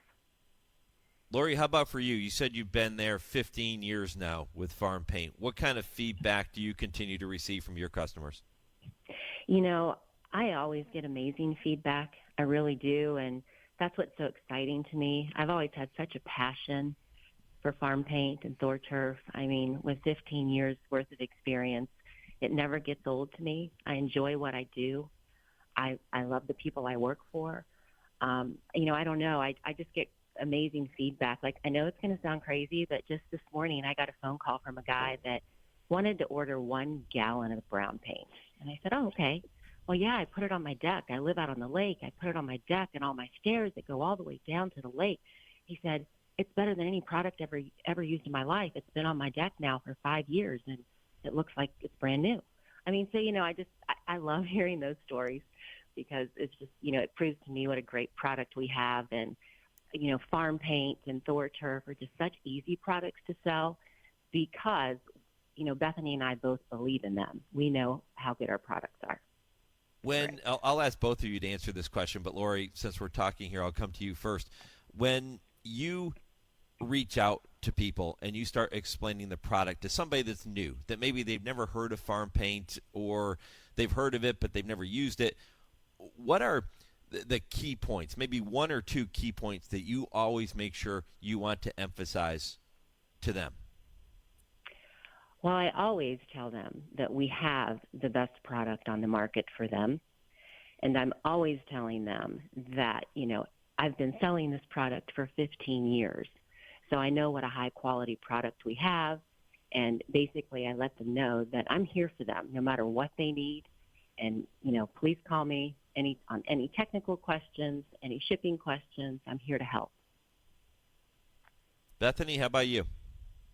Much of the same thing. And again, like Lori said, it's easy to sell a product that you truly believe in. Both of us truly believe in every product that FarmPaint.com has to offer. They are the highest quality products on the market. I truly believe that they're the best. My dad just painted his entire farm with Farm Paint. So, it's something that we not only sell, but we use in our daily lives as well. My husband is using Tenda horse products for some of his stallions. So that's another product that, we've seen the results, and we truly believe that they're the best in the market, whether it be paint, whether it be thorough turf footing, whether it be our Tenda horse products. It's easy to sell a product that you believe in and that you've been able to use and see the results. Tell me more about Tenda. So Tenda, it's really growing. It's an amazing product. We've got anything from grooming to first aid. There's a lovely product called Tenda Sheen. Not only does it smell amazing, but it's formulated so that it's a sheen product, but it doesn't have alcohol in it, so it doesn't break the horse's hair and make it brittle. Again, every product that we make is tried and true, and it is made for the horse and the rider or the horseman in mind. Our Tenda heel products, they're next level. They're the formulation behind them, it heals from the inside out. So they're tried and true products that, I've seen the results myself. And so we use on our own horses. So it's just an amazing company all around. The people that we work for, the people that we work with, we all work really well together. And, customers come first. We have talked about Tenda the past few years during this conversation, our annual conversation here on the Equine Forum, talking with Lori Douglas and Bethany Walton from Farm Paint. You can go to farmpaint.com to learn more about all of their products. But we have talked about Tenda and some of the product offerings there, and you just touched on it, Bethany. The one thing that always strikes me when I listen to each of you talk about that product line and all the products is that this isn't just for the thoroughbred industry. If you're listening to the show right now, there's a good chance you are involved in horse racing in some way, or you own horses in other disciplines too. This is all about the horse, and it doesn't matter if it's a thoroughbred, a quarter horse, an event horse. It doesn't matter, right? Absolutely. Thoroughbreds are just one aspect of it that we love. We love all of the horses, but we've got big reining people in using quarter horses. You've got Tennessee walking horses. It does not matter what discipline or what breed or what you're doing. It's all about the horse, and it's all about the horseman. Lori, there's another name that typically comes up during our annual conversation. I don't think we've talked about it yet, but that is Equiclear. And I want you to touch on that for just a minute for me. Yeah, Equiclear is an amazing product. It's basically a high-quality liquid that, let's just say you have a dusty arena, whether it's sand, sand and fiber, and you're constantly having to water it because of dust issues.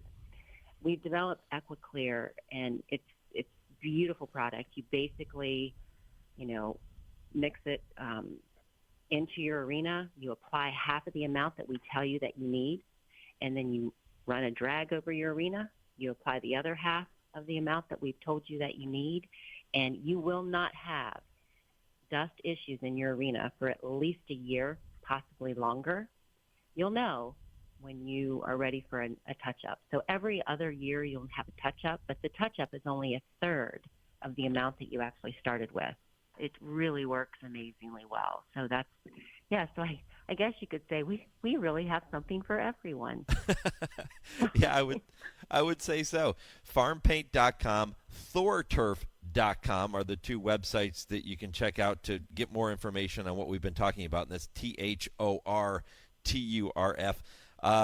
Ladies, as always, it has just been such a delight to catch up, and this is, I know, a huge service to all of our listeners who are going to be preparing to paint those barns and fences and look at their arenas and maybe looking for a new idea. I think they may have found it here this morning, and I can't thank each of you enough. Well, Thanks, thank Mike. you, Mike. It's always been a pleasure. Always a pleasure. That is Lori Douglas. That is Bethany Walton. Again, farmpaint.com. Start there and spend some time on that website. Again, if you want to make a purchase, you can now do that on the website, or you can get a hold of Lori and Bethany, and they will take care of you as well. You heard them say customer service is unparalleled at Farm Paint, and that has always been the case since the time I started working with them, and their support of this program is longstanding, and I can't thank them enough for everything they do for us, and make sure you support them as well. All right, when I come back, it's time for this week's edition of Kentucky Bred. Then we'll get you back to Churchill Downs, and we'll get a live update of what's happening on this Saturday morning. This is the Equine Forum presented by TwinSpires on HRRN. Race to TwinSpires, where you can unlock a $25 risk-free bet. Just use the code HRRN25 when you sign up. And if your first bet doesn't win, TwinSpires will refund your account up to $25. Wagering on the app is fast with free past performances, insider picks, and power plays every day you wager. TwinSpires. Download the app today to earn your $25 risk-free bet. Void where prohibited. For terms and conditions, visit TwinSpires.com. Must be 18 or older, 21 and older where applicable. For help with a gambling problem, call 1-800-GAMBLER. The 2024 Spring Meet at Churchill Downs kicks off April 27th with a slate of exciting race day events leading up to the 150th Kentucky Derby. Following the Kentucky Derby, Churchill Downs Spring Meet continues with live racing throughout May and June, including the Grade 1 Stephen Foster on June 29th. With 50 stakes races worth over $25 million and purses powered by the Kentucky Thoroughbred Development Fund, you will not want to miss the Spring Meet at Churchill Downs. You can learn more about each day and see available ticket options by visiting churchilldowns.com. It's time now to shine the spotlight on the Darley Taking the Reins Performer of the Week. Essential quality. What a finish. The champ remains unbeaten. A tremendous look back at champion Essential Quality's win in the 2021 Bluegrass Stakes. Just imagine a colt who could win the Breeders' Futurity, Breeders' Cup Juvenile, Bluegrass, Belmont, and the Travers. Essential Quality did it all over his impressive 2-year-old and 3-year-old championship seasons, and that makes him your Darley Taking the Reins Performer of the Week. Darley Stallion Essential Quality, an Eclipse champion at both 2 and 3. He is the only stallion in the past 25 years to win at 6 furlongs, 8.5 furlongs, 9 furlongs, 10 furlongs, and 12 furlongs. Call the NOMS team at Darley today to book your 2024 season. Learn more about Essential Quality and all the Darley stallions by visiting darleyamerica.com. This is Woodbine Week on HRRN. It's time to get ready for the 2024 Thoroughbred season at Woodbine Racetrack, the #1 turf track in North America. Season runs from April to December with over $62 million in purses, with an industry-leading stakes program including 2 Canadian classics: the Grade 1 $1 million Rico Woodbine Mile and the $1 million King's Plate. Woodbine offers top safety-rated racing and training services, plus world-class facilities. Make Woodbine your home turf this season. Learn more at woodbine.com. You're listening to the Equine Forum on HRRN, presented by TwinSpires. Sierra Leone is toward the center of the pack, looking toward the outside. 8 lengths to make up. Just over a quarter mile to go. Top Connor is the leader. Epic Ride swings wide. Just a touch between horses. Door Knock has to shift lanes along with Sierra Leone. That pair out in the center of the track, still 5 lengths off the lead as they move by the 8th pole. Just a touch has taken the lead from Top Connor. Sierra Leone is running on from the outside. A 16th to go. Sierra Leone comes forward for the lead and deep stretch and wins the Toyota Bluegrass for Tyler Gaffalione. Just a touch was second. Epic Ride was third. 1 minute, 50.08 seconds. Boy, did he ever come forward. Kentucky Bred Sierra Leone made an emphatic statement with that victory in the Bluegrass Stakes 3 weeks ago. Keeneland announcer Kurt Becker had the call. Sierra Leone now expected to be among the favorites, if not the favorite, when the horses leave the starting gate beneath the TwinSpires next Saturday. And with that, it is time now for this week's Kentucky Bred Conversation presented by the Kentucky Thoroughbred Development and Breeders Incentive Funds. And in just a moment, I will welcome Sierra Leone's breeder, Debby Oxley. But first, a reminder that awards up to $3,000 a race are available from the Kentucky Breeders Incentive Fund for winning an allowance or maiden special weight race anywhere in the USA or at Woodbine Racetrack. And awards up to $4,000 a race are available for winning a non-graded stakes anywhere in the USA or at Woodbine. And that is just the tip of the iceberg. I'll tell you about more incentives right after this week's Kentucky Bred Conversation with Louisville native Debby Oxley. Debby, appreciate the time. Good morning. Good morning. When I say the name Sierra Leone, what are some of the things that immediately come to mind? Well, I just get a tight feeling in my chest, like I'm holding my breath. That call you just played in the Bluegrass was, I mean, I can't even tell you what it was like being there. And he was, pretty far back. And you're thinking, oh, dear. And then turning for home, he just ran home strong. We were really proud of him. What was it like? How can you put into words what it was like for you sitting there watching the horseshoe bred that now very well might be the Kentucky Derby favorite run the way he did in the Bluegrass Stakes? It was nerve-wracking. It was thrilling. It was, it's interesting because, as you know, we race, and I've never been in a position where we've had a horse that we've bred that is racing at this caliber that we don't own. So it's kind of interesting from that standpoint, but it really doesn't feel any different. And it's nice to go back to the barn and see his mama. And it's just been a thrill. It's been a wonderful experience. And I guess the pressure thing of it, in a way, was the fact that he sold so well for so much money. It's like, oh gosh, oh dear, I hope he can perform up to his price tag. Because as you well know, a lot of times the horses that sell for big dollars, there are a lot of duds out there. There are a lot of green monkeys. Yeah, that is so true. Yeah. You mentioned going back to the barn and getting a chance to see his mama. Now, Sierra Leone is a son of Three Chimney Stallion Gunrunner. His dam is named Heavenly Love, who is a daughter of Malibu Moon.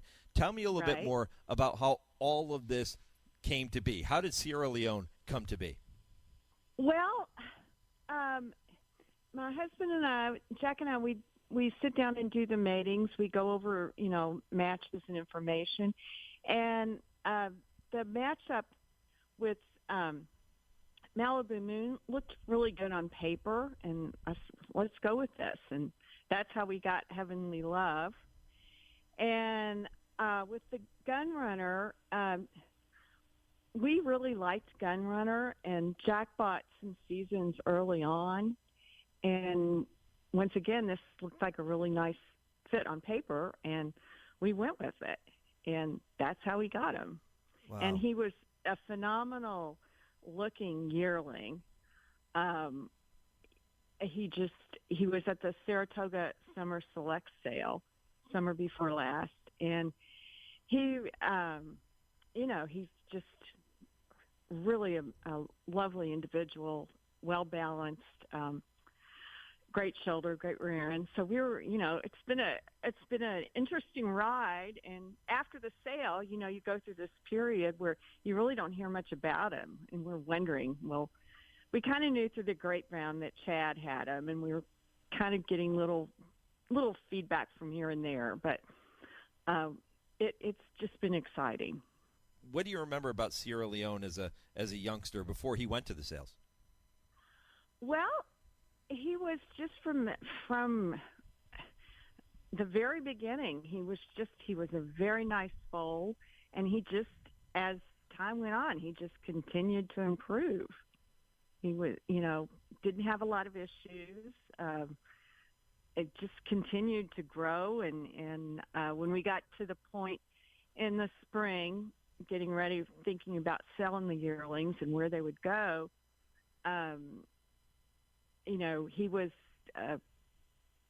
Gainesway sold him, and they were very impressed with him. They really wanted to put him in the Saratoga Select sale, which is really I don't know, people know enough about the sale process, but the Saratoga Summer Select sale is intense from the standpoint there's only a certain number of horses. It's not like Keeneland with 7,000.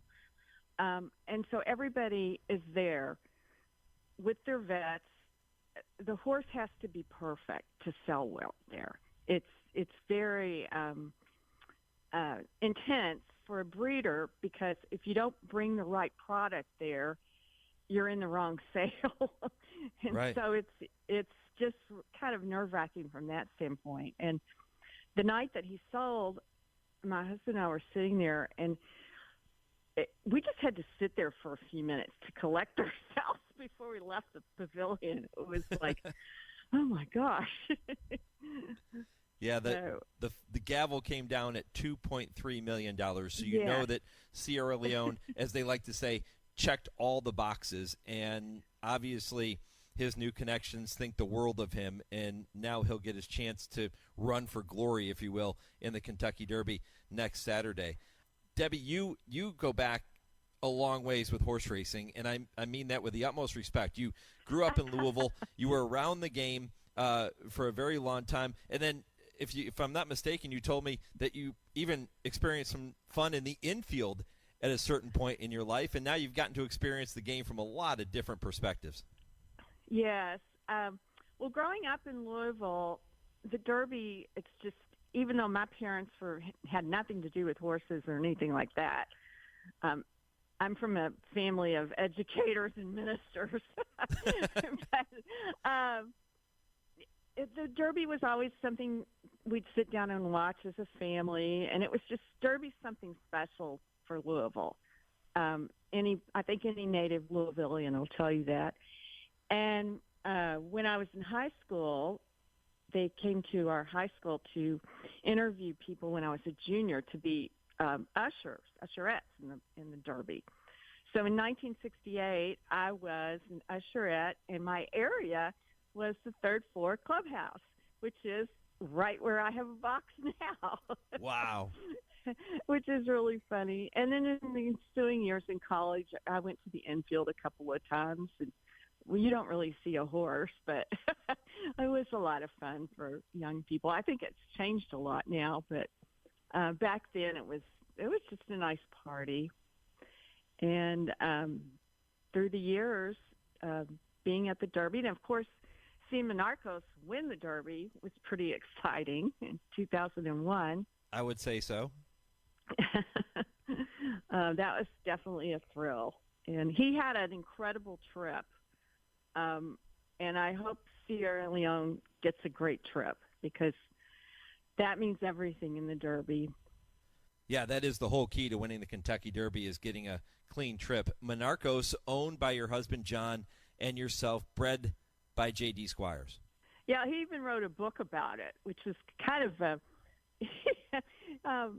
A Horse of a Different Color. It's really kind of a funny book. But when he told us he wanted to write a book about it, we were both kind of like, oh, how are we going to be trading this book? You know, it turned out really well. And Jim and Marianne became good friends of ours. What do you remember about that day when Monarchos won? Oh, my gosh. Well, the thing I remember most is getting down to the normal winner's circle before you walk across the track and looking up, and all of a sudden it says, objection is flashing. And my life is like flashing before me. And one of my really good friends, all these reporters were around us with their microphones and stuff. And one of my good friends was standing behind these people with a big smile on her face going, it's okay, mouthing, it's okay, it's okay. So you just had to stand there and smile and hold your breath until we got through the objection. That was really nerve-wracking. I don't wish that on anybody. For those of us who have never had the privilege of experiencing the feeling of our horse winning the Kentucky Derby, what was the moment like when that number, Monarchos' number, was posted as the official winner? We just all cheered. I think I've got a great picture of all of us, like just throwing our hands up in the air and screaming, and just it was incredible. It was just a out of body experience. I think my husband equated it with being in outer space. Well, an out of body experience for sure. We'll see if that can be a feeling you can experience again one more time coming up on Saturday afternoon. Debbie, what have you enjoyed? What have you enjoyed most about being part of the thoroughbred industry over the years? The friends we've made through the years. We've made really good friends, and I think the people who love horses, who love animals, are people that connect in a way that maybe other people don't. I don't know, but we've made some really good friends, and we've had our, everybody's had their ups and downs in racing and breeding and everything, and kind of just being there with people you care about. If Sierra Leone were to cross the finish line first in this year's Kentucky Derby, I know you probably don't even want your mind to go there quite yet, but what would that moment be like? What do you think it would be like in your mind? I think I would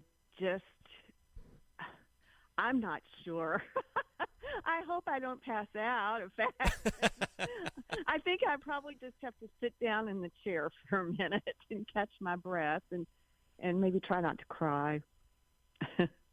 Yeah, they do become like your children, don't they? Yeah, it would just be a phenomenal experience. But, we've had a lot of experience. We've run in the Derby since Monarchos, and it's just, I know what a heartbreak it can be. Classic Empire got knocked sideways coming out of the gate and then got knocked again coming down the stretch. It's like I've had these experiences. The Monarchos, I'm going to focus my mind, though. One of my good friends says thoughts have wings.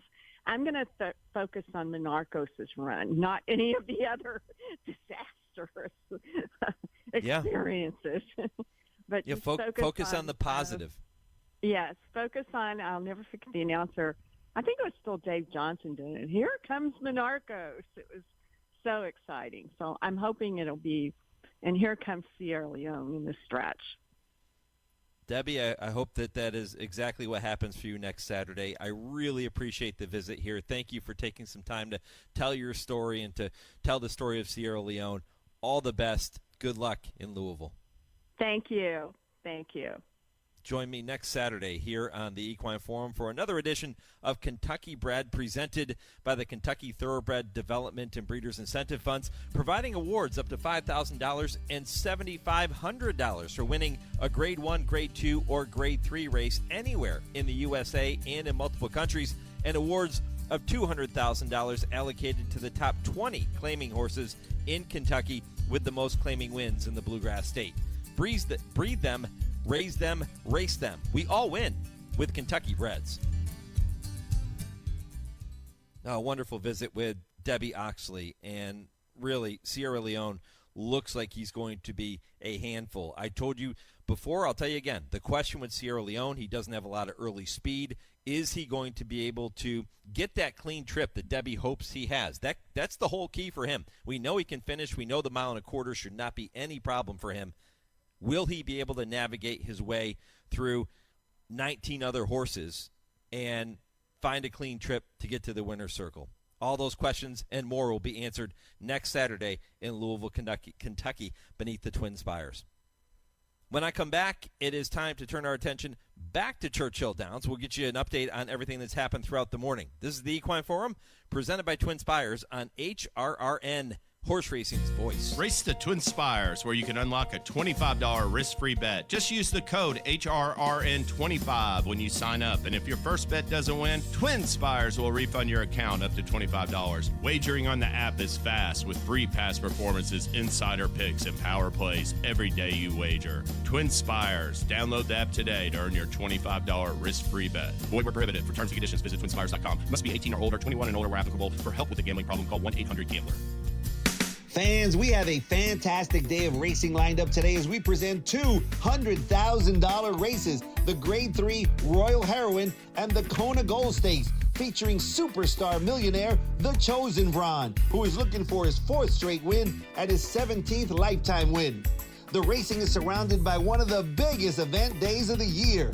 Events like the wildly popular Frenchie Bulldog Derby, a Hot Wings trackside event, and a Laughs and Lowriders event that features stand-up comedians, a classic car show with over 80 cool cars, and the ever-popular Family Fun Zone.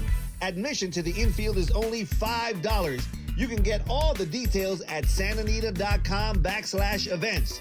The top jockeys, the top trainers, great events, and world-class racing are all here at the great race place, Santa Anita Park.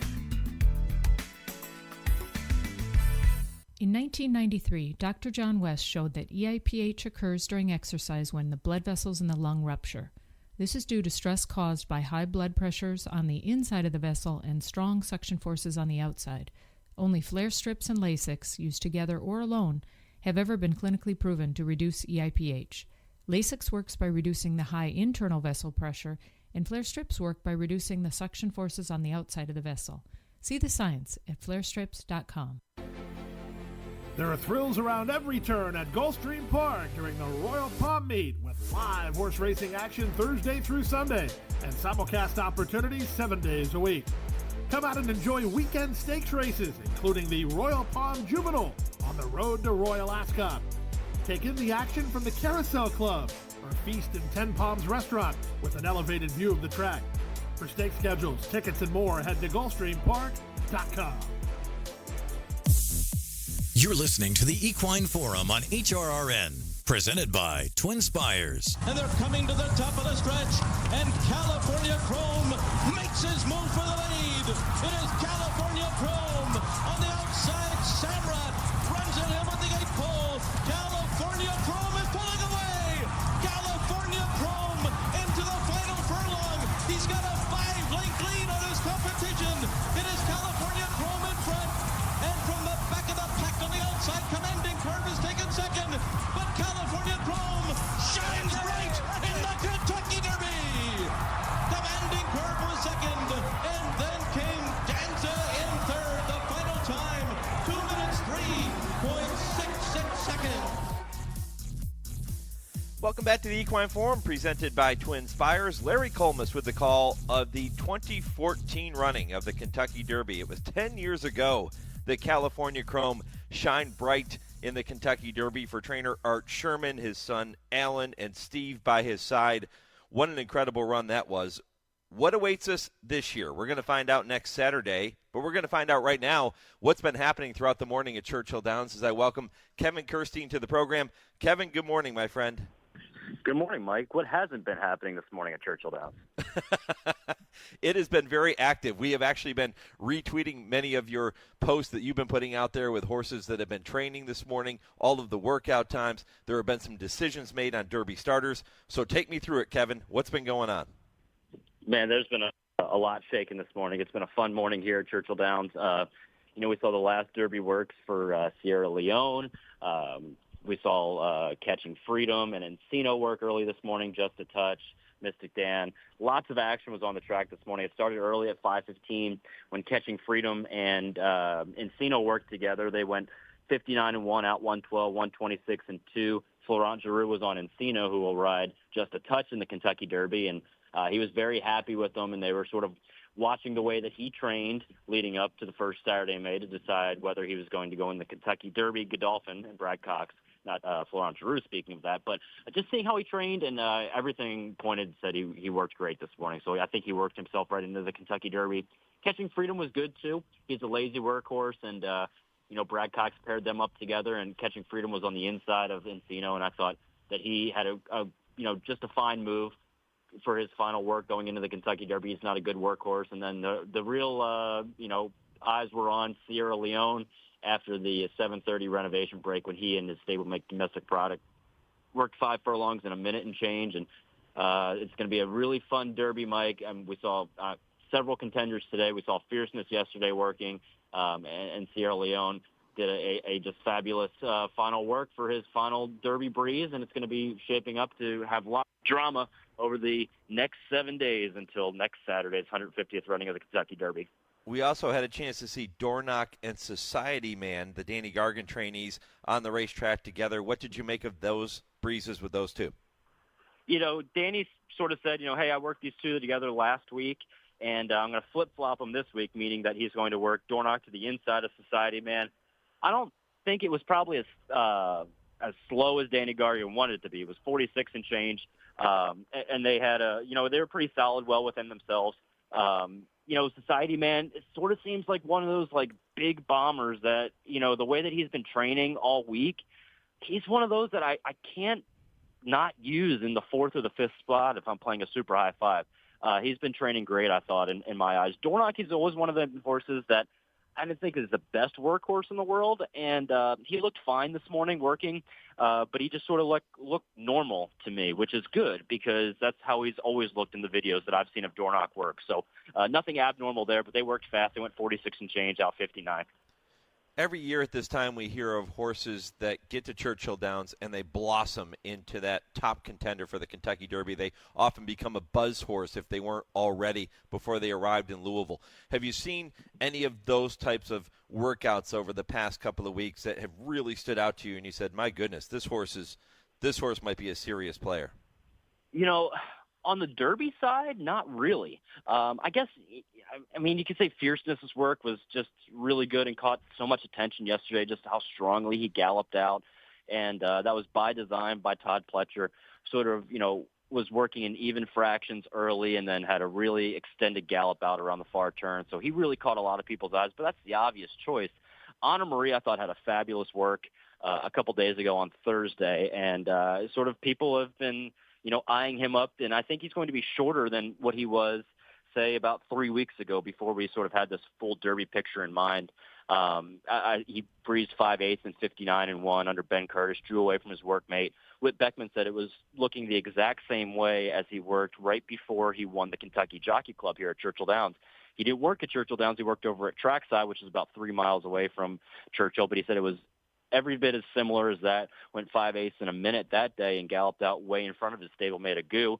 Did the same thing again leading into the Kentucky Derby. So I think he is very live at a big price. And then the filly side of things, I think the buzz horse has been Just FYI, who was just fabulous working the other morning for Bill Mott and Junior Alvarado. Junior came in to work her, and she had a very strong 5/8 move and 59 and change. Galloped out great. Junior Alvarado said it might be the best work that he's ever sat on horseback for. So that's saying a lot. He's ridden some good horses and worked some good horses in the past, but she had a great work, and I think she worked herself into favoritism for the Longines Kentucky Oaks. Wow, certainly high praise for the juvenile filly champion from last year. Got a chance to see Lemon Muffin on the racetrack this morning, too, for the Hall of Famer D. Wayne Lucas, speaking of the ladies. And earlier in the program, I visited with Keith Asmussen, who took time earlier this week to be with me for an extended conversation, and he's somebody, Keith Asmussen, that is so easy to cheer for. He'll be aboard Lemon Muffin in the Oaks and just steal for the coach in the Kentucky Derby. How about the storylines with this, both between Wayne and the Oaks and the Derby. Keith Asmussen riding. His father, Steve, obviously very close with Wayne Lukas, and his grandfather is also very close with Wayne Lukas. And Wayne has said there's some photos on the wall with Keith riding horses for him back when he was a jockey. So it's a very big extended family history there. And Lemon Muffin was a very typical Wayne Lukas work. And I mean that by the horse went very fast early, went 11 and change, 22 and change, 58 and change, and then didn't really gallop out much. And that's usually by design by Wayne Lukas. So you're going to see a slower gallop out time on Lemon Muffin, but that's usually by design by the coach, who does not like horses galloping out too much around that far turn. So she looked great. We'll have to see if she can rebound. And then Just Steel, Wayne Lukas has said it's just sort of an old school type of training is what he's done with this horse. He worked him a mile in 140 the other morning, and just really trying to get that fitness underneath him. He said he's a big, heavy horse, but his pedigree on the bottom side especially could route all day. And so Wayne has sort of planned all along in his winter campaign. He's not going to be ready for the first race at Oaklawn. He's not going to be ready for the second or the third or even the Arkansas Derby when he ran a credible second that day. He's going to be ready for the Kentucky Derby. So I think he's fit and ready to go, and it'll be very exciting. What a storyline it would be if Wayne Lukas can win the 150th Kentucky Derby. It would be a pretty good storyline if Ken McPeak could find a way to win it, too. The native of Kentucky has always coveted this race. He's been unable to add it to his resume, although he's been close in the past, but he's also running in the Kentucky Oaks. And since we're talking about the ladies, let's talk about Torpedo Anna. Kenny is so high on this filly, and he thinks that she is going to be a handful on Friday afternoon. I'll tell you what, it's he's been very upfront, and Kenny usually is when he's very high on horses. And Torpedo Anna, he's described her as a grizzly. He said, I hope everyone else is bringing bears to the Oaks because I'm bringing a grizzly. And she's looked like that on the racetrack. And I'll tell you what, Kenny has done a great job with his 2-year-olds progressing into 3-year-olds. And, both her Torpedo Anna and Mystic Dan, I think, it's very good to see Kenny McPeak involved in both of these races. He puts a lot into the sales, a lot of time into it, picks out great horses, and this is just a product of Kenny picking out, again, great horses. And Torpedo Anna, personally, I can't get over the pedigree a little bit, but I think she's coming into the race in great shape and working great over the racetrack. But it would be a great storyline, both for Kenny and Brian Hernandez Jr., who's been a mainstay here in Kentucky for so many years. And he's now found his home here in Kentucky from Louisiana, and couldn't be rooting for some better people for both the Derby and the Oaks if Kenny McPeak were able to pull off the upset in both. Mystic Dan was on the track this morning. What did you make of his work? I thought he was fine. He looks sort of normal as he always does. He gets a lot out of his gallops, and I thought he had a very easy work this morning with a workmate. And Brian Hernandez was up on Mystic Dan and went 5/8 and 101 and change, and didn't really ask to do too much. I thought his work last week was a little bit more serious, a little bit more maintenance today. But he sort of looked normal, but he does get a lot out of his gallops. He's a son of Golden Sense. So maybe the distance could be a little bit of a question mark. But if he can run back to his numbers in the Southwest when Brian Hernandez Jr. had the ride of his life, sneaking up the rail, he can be very live at a big price.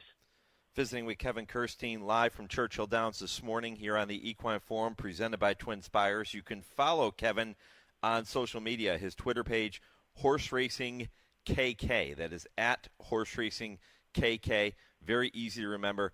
He has videos posted of all of the works from not just this morning, but over the past several days and even last weekend. So you'll want to go back and check those out. Great stuff from Kevin. As you can tell, he is on top of everything happening with the Kentucky Oaks and the Kentucky Derby. And, of course, opening night tonight, which, Kevin, I want to talk to you about that in a moment. But before I do, I'll remind our listeners that we are live from Churchill Downs here on the network beginning Tuesday morning with the first of 3 Breeders' Cup countdown shows presented by Hillendale de Lapa. Those shows kick off Tuesday morning, 8 a.m. Eastern. We'll be live from 8 to 10. Bobby Newman, Jude Feld will have interviews and conversations with all of the connections leading up to the Oaks and the Kentucky Derby. Really excited about that and really looking forward to it. But let's talk a little bit about what's happening tonight. Going to be a lot of fun.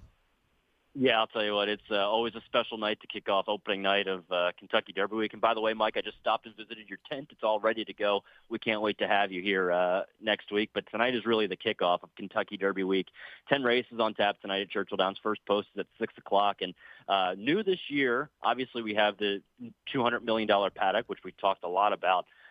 Tonight we're going to really showcase it and have the Kentucky Derby and the Kentucky Oaks Draw in the paddock on the second floor overlook from 7:15 until about 7:45. That'll be between races 3 and 4. So if you're watching on the simulcast feed, I'm sure FanDuel TV will stream it live.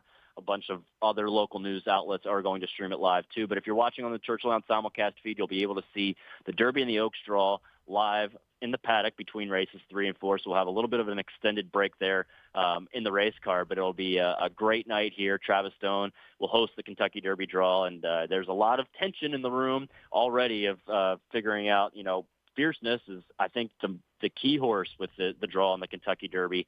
So there's lots of people chattering about that and lots of nervous energy at Todd Pletcher's barn waiting for tonight's draw. And all the undercard races are currently, entries are being taken over in the racing office for the Derby and the Oaks undercard. We'll have those fields later on this afternoon, but it's a really special kickoff to opening night here. Beautiful weather here in Kentucky, Mike. It's about 80 degrees is a high temperature today, so it'll be a fun night of racing here for opening night at Churchill Downs. Should be spectacular. 10 races. The first post, 6 p.m. Eastern. The featured race is race number 9. That is the lone stake on the card tonight. It is going to be a big night of racing. And by the way, looking ahead to Thursday, Thursday before the Kentucky Derby, Bango, who is a horse that a lot of people have become familiar with over the past couple of years because of his win streak at Churchill Downs, he can set the record on Thursday. Yeah, the all-time recorded wins record at Churchill Downs, Bango is going for a Thursday in the $200,000 St. Matthews Overnight Stakes, trained by Greg Foley, owned by the Lloyd Madison Farm, great people out of Wisconsin, and Bango has 11 wins at Churchill Downs. He is tied with Reddy's Rocket, who was a very good starter allowance type of horse back in the day for trainer Tim Gleishaw. And so they have the record currently tied at 11 wins. He would be going for number 12 in the St. Matthews. He looks loaded for bear. I saw him work the other morning out here at Churchill Downs, and he just looks like he's coming into this race in great shape. He was a little bit disappointing at the end of his campaign last year, but it looks like he picked up before that sort of disappointment at the end of last year, and he's ready to fire his best shot here where he loves it at Churchill Downs in the St. Matthews on Thursday. Yeah, huge week, huge night ahead for everyone in the Louisville, Kentucky area and racing fans all over the world who are going to be tuned in to that post-position draw, and we'll see how that plays out, and we're going to see how these storylines develop throughout the week. But Kevin Kerstein is the guy. You can follow him on social media and keep up to date with everything happening with the Oaks and the Derby. Kevin, appreciate the visit. Can't wait to see you next week, and make sure that tent's ready to go. Oh, it's ready to go. We're looking forward to having you. We appreciate everyone, all the coverage of Kentucky Derby Week. It's going to be a fun week kicking off for the 150th Kentucky Derby in just 7 days. Nobody better. Enjoy it. We'll see you next week. Thanks, Mike. Kevin Kerstein here on HRN. Endlessly, by the way, announced this morning by his trainer, Michael McCarthy, that he will be competing in the Kentucky Derby. It will be his first start on a dirt racing surface, but he has been very, very good on synthetics, and looking forward to seeing Endlessly come to the Kentucky Derby next Saturday. And again, that post-position draw taking place tonight, as Kevin just outlined. All right, when I come back, going to get you updated on the poll question here this morning. We'll have our monthly Kentucky Bred update segment, and I'll take a look at a historical date in racing history if time allows. This is the Equine Forum on the Horse Racing Radio Network.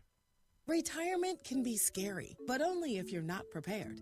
That's why AARP created thisispretirement.org. Because unless you've already retired, you're in pretirement, and you still have time to plan. Learn about retirement savings options, potential tax breaks, and how you can build savings over time. Visit thisispretirement.org for free resources to help you customize your action plan and feel the retirement fear disappear. Brought to you by AARP and the Ad Council. Did you receive a call or message that mentioned Social Security and demanded immediate action? Did the caller know your Social Security number or other personal information and tell you that your Social Security number had been used in connection with a crime? Did you feel worried that your Social Security number might be suspended, your bank account might be frozen or seized, or you could be arrested? That is not the Social Security Administration. Social Security will not threaten you, demand your personal information, or instant payment. Email or text you pictures or documents, or use a real government official's name to gain your trust.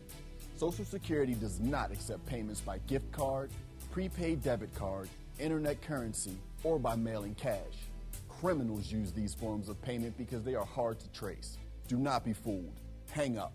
Ignore them.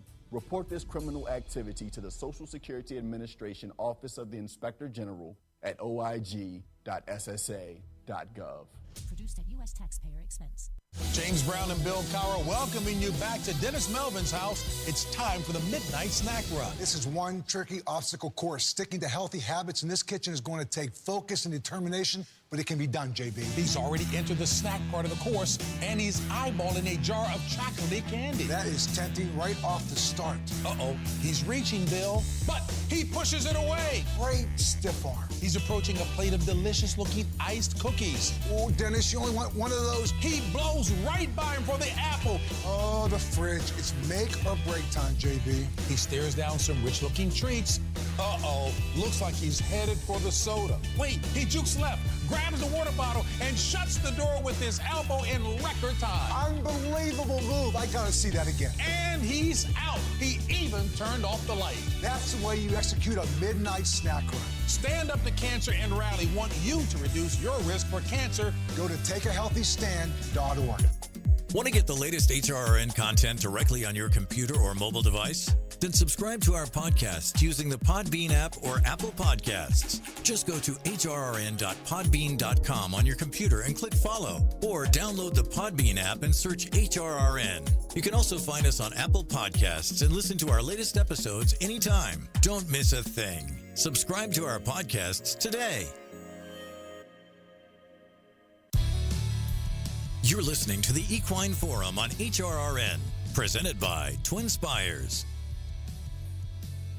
Asking you this morning to let me know your favorite Kentucky Oaks winner of all time. And many of you have taken to our social media pages to do so. Others have taken time to email the program. Larry emails the show and says Farda Amiga, his top Kentucky Oaks winner. Tom in St. Louis, Rachel Alexandra is his favorite Oaks winner. On social media, our Facebook page has attracted the comments from Brian, who says lovely Maria. Marcy going back to the mid-'80s for hers. Goodbye Halo. Actually, late 80s for Goodbye Halo.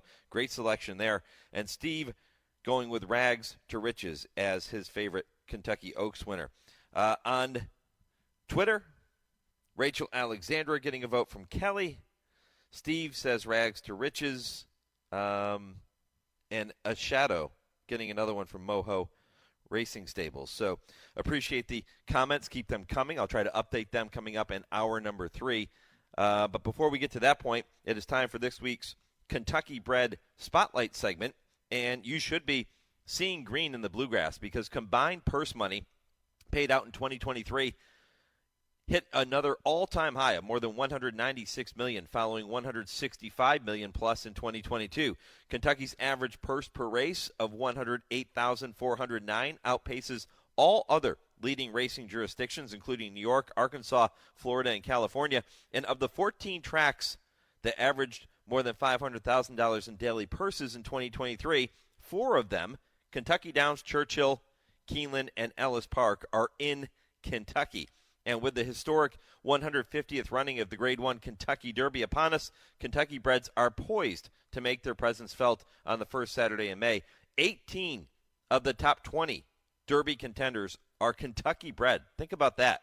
Led by Bluegrass Stakes winner Sierra Leone with 155 points. Fierceness, last year's champion 2-year-old, the winner of the Florida Derby, is ranked second with 136 points, while Louisiana Derby winner Catching Freedom and Santa Anita Derby winner Stronghold are next with 125 points. For the 149th running of the Grade 1 Kentucky Oaks, 13 of the 14, the top 14 contenders, are Kentucky Bred, led by Tarifa with 150 points.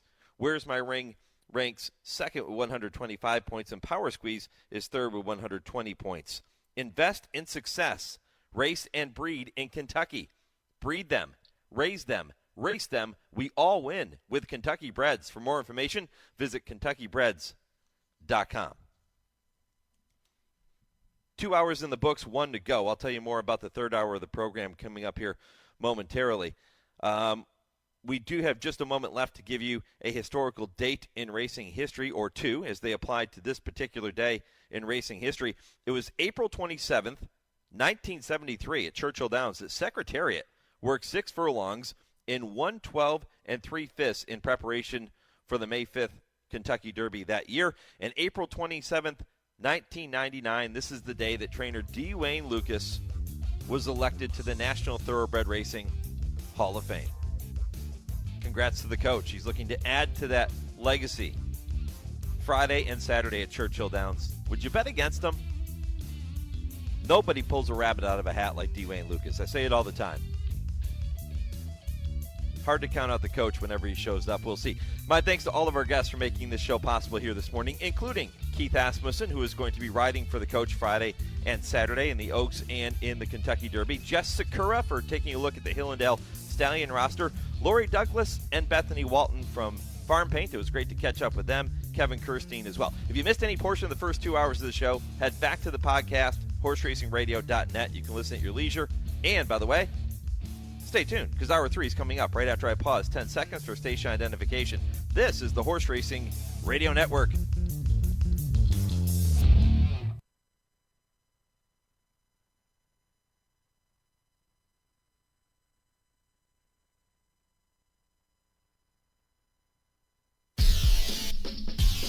This is HRRN, Horse Racing's voice. It's Torpedoana, furlong to go, opening up 3, West Omaha second, Tapichinelli third, Torpedoana is back in business, off the layoff, and she is a dominant winner of the fantasy Kentucky Oaks, you bet. Leslie's Rose comes forward for the lead. Just FYI, is down to the inside in second, but no catching. Leslie's Rose, who has won the Grade 1 Central Bank Ashland. Welcome to the Equine Forum, presented by TwinSpires. Booth is being tested. Just Steel's up for the lead. Just Steel the leader. Molly's Towns now second. A goo down inside. Normandy Hero. Booth is back to fifth. First is Just Steel.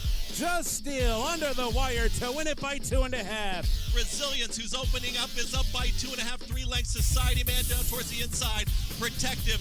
Resilience is drifting out. It's Resilience who's clear, is up by 3 lengths now.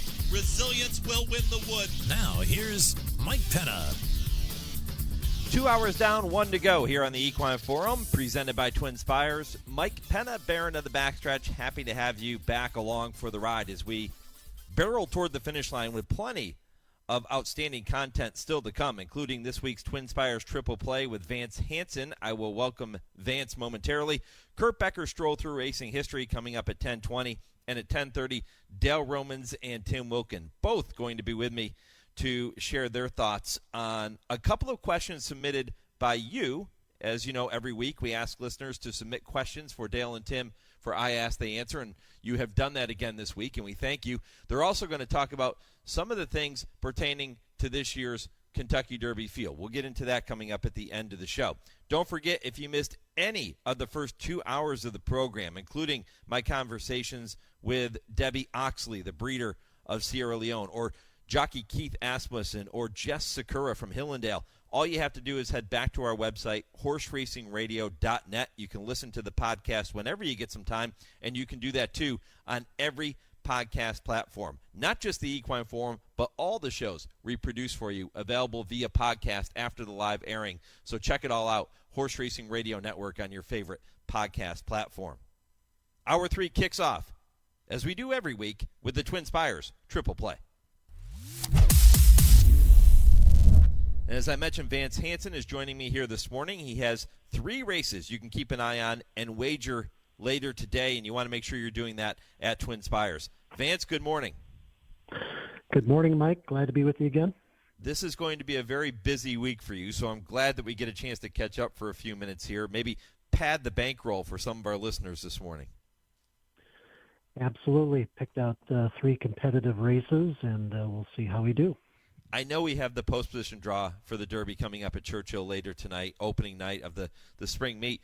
Have you already started looking through past performances for the Derby horses and maybe even the Oaks horses?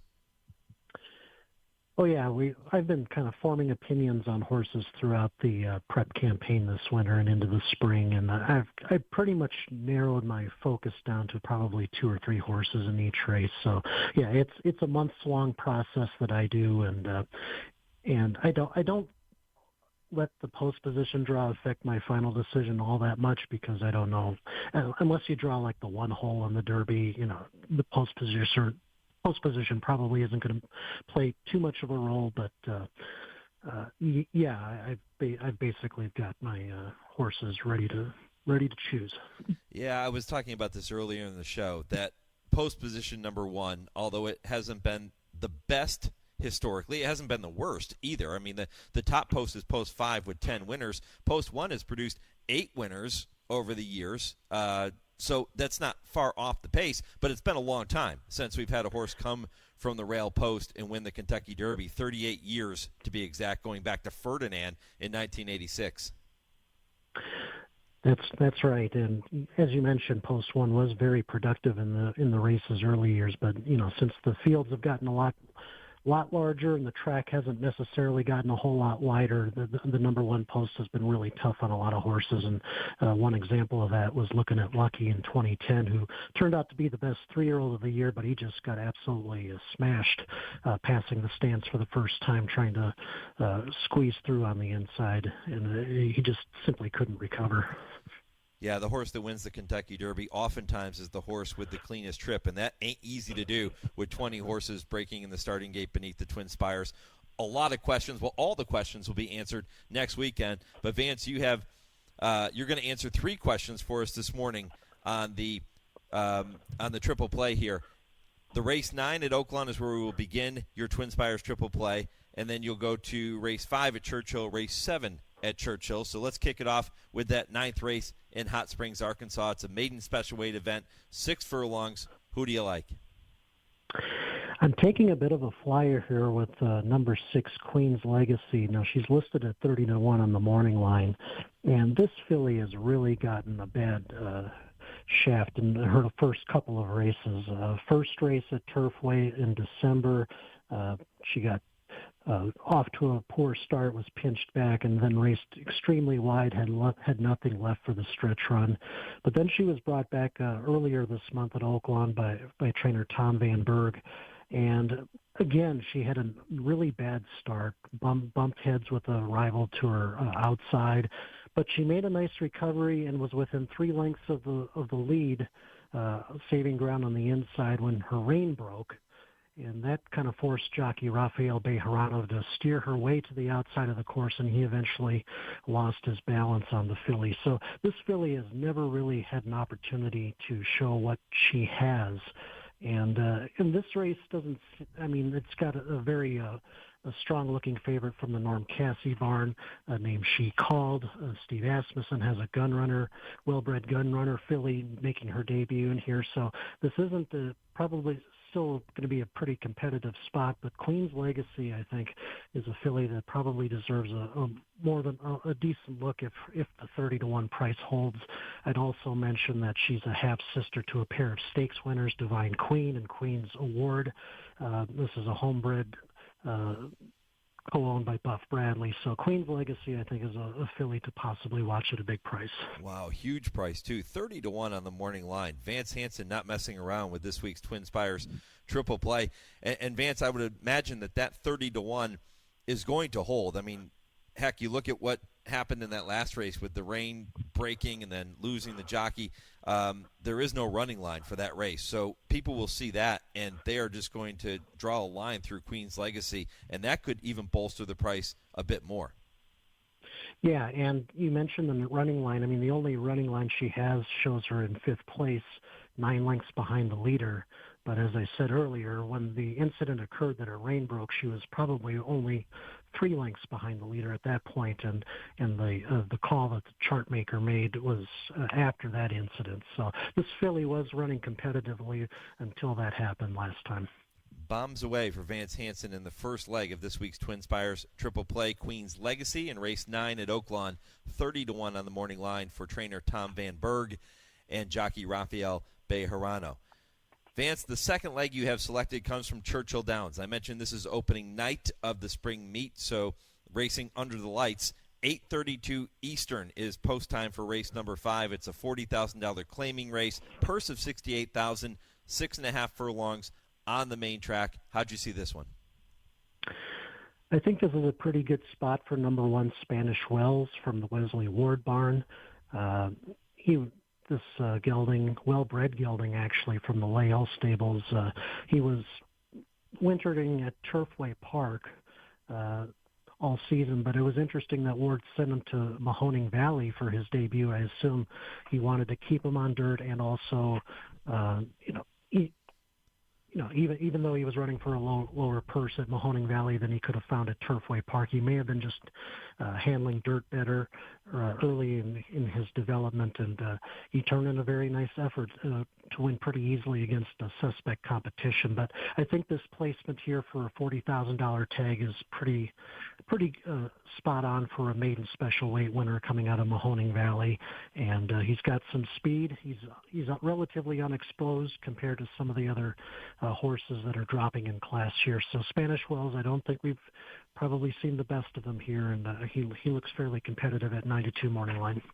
Vance, that's a really interesting take on this horse, and I'm glad that you explained it the way you did, because people will look at a horse that breaks his maiden first time out in the maiden special weight race, and then next time out shows up in a claiming race, and they might take the other viewpoint and say, boy, something has to be wrong with this horse. They're trying to get rid of him. Why would they put him in a claiming race when he just won so impressively with Maiden Special Weight Company? But then you draw the parallel of the Maiden Special Weight race being at Mahoning Valley and now coming to Churchill Downs. So this is probably the right level.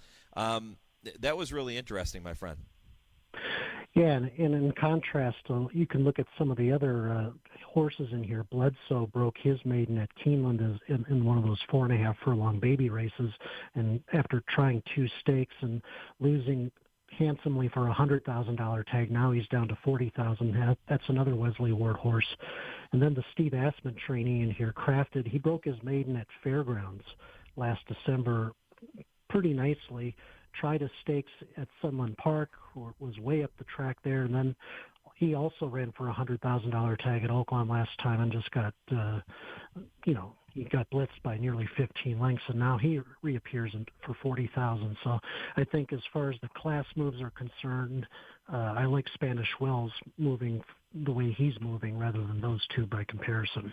And a square morning line price as well at 9-2 for number 1 Spanish Wells in the 5th at Churchill.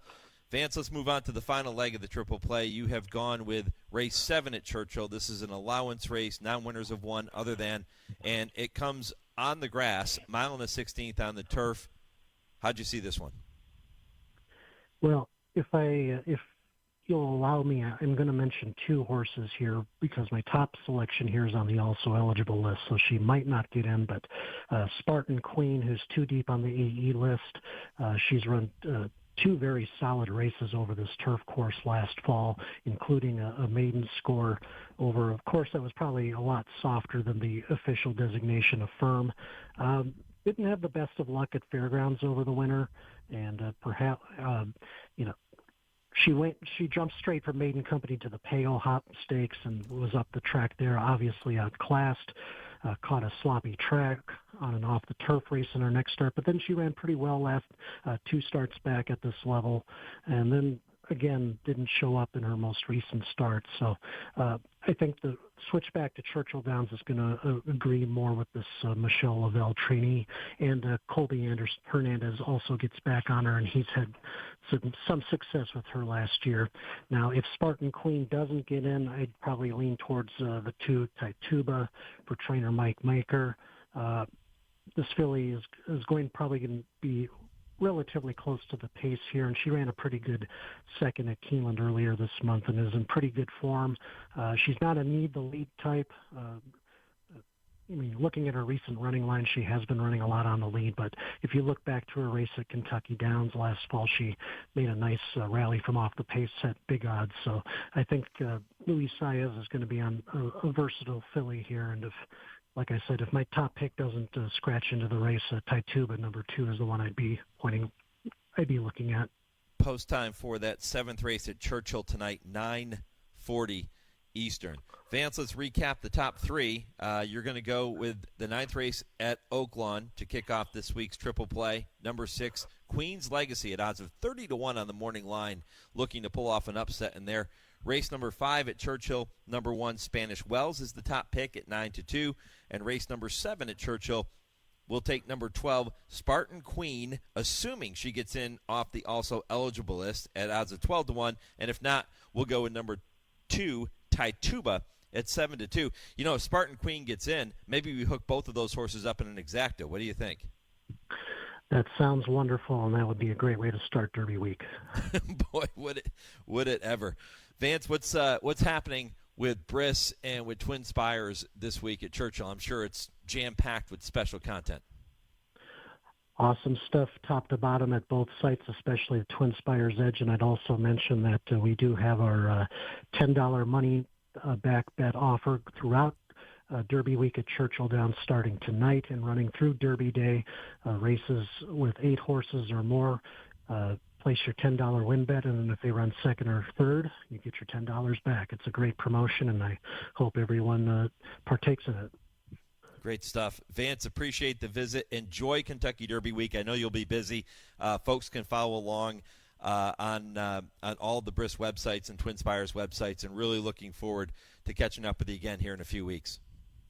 Thanks, Mike. Appreciate it. All right, good luck. That is Vance Hanson with this week's TwinSpires Triple Play. Again, make your wagers on those races any way you like, but make sure you're doing it with TwinSpires. Coming up next, Kurt Becker will take you on his weekly stroll through racing history, and still to come at 10:30 Eastern, Dale Romans and Tim Wilkin, both going to be here for I Ask, They Answer. This is the Equine Forum, presented by TwinSpires on HRRN. Race to TwinSpires, where you can unlock a $25 risk-free bet. Just use the code HRRN25 when you sign up. And if your first bet doesn't win, TwinSpires will refund your account up to $25. Wagering on the app is fast with free past performances, insider picks, and power plays every day you wager. TwinSpires. Download the app today to earn your $25 risk-free bet. Void where prohibited. For terms and conditions, visit TwinSpires.com. Must be 18 or older, 21 and older where applicable. For help with a gambling problem, call 1-800-GAMBLER. When the spring meet ends, summer success begins. Buy, sell, fresh winners, hot prospects. One night, one chance. Finish strong. Don't miss out. The Keeneland April Selected Horses of Racing Age Sale. Friday, April 26th.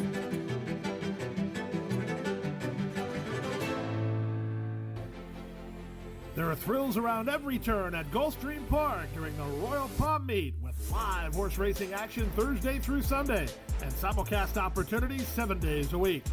Come out and enjoy weekend stakes races, including the Royal Palm Juvenile on the road to Royal Ascot.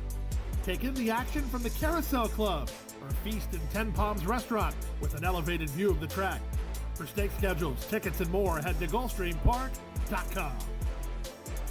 Oscar Performance, the #1 sire of greatest stakes winners over all sires by percentage of starters in 2024 and 100-plus name foals. More than Into Mischief, Curlin, Gunrunner, Quality Road, and Justify, and includes Kentucky Derby contender Endlessly. Trainer Michael McCarthy comments, "Endlessly impressed me from the start, as he was quick to learn his lessons, and his mind may be his biggest asset." How about Endlessly, a good-looking winner of the Jeff Roby? Oscar Performance, standing at Millridge. Want to get your career in horse racing off to a fast start? Well, the University of Arizona's Racetrack Industry Program is your winning ticket. The Racetrack Industry Program has served as a springboard to some of the industry's most successful individuals, with a proven track record of job placement right out of college. If you want to earn a degree in the exciting horse racing industry, the Racetrack Industry Program can put you in the winner's circle. Scholarships are available. Visit rtip.arizona.edu. You're listening to the Equine Forum on HRRN, presented by TwinSpires.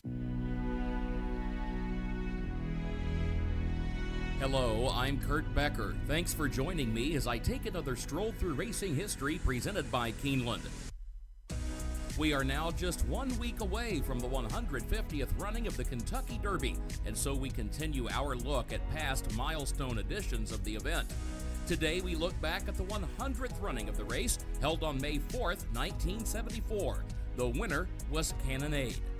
Foaled on May 12th, 1971 at Gainesway Farm in Lexington, Kentucky, Cannonade was a bay colt by champion Bold Bitter and was a grandson of champion Bold Ruler.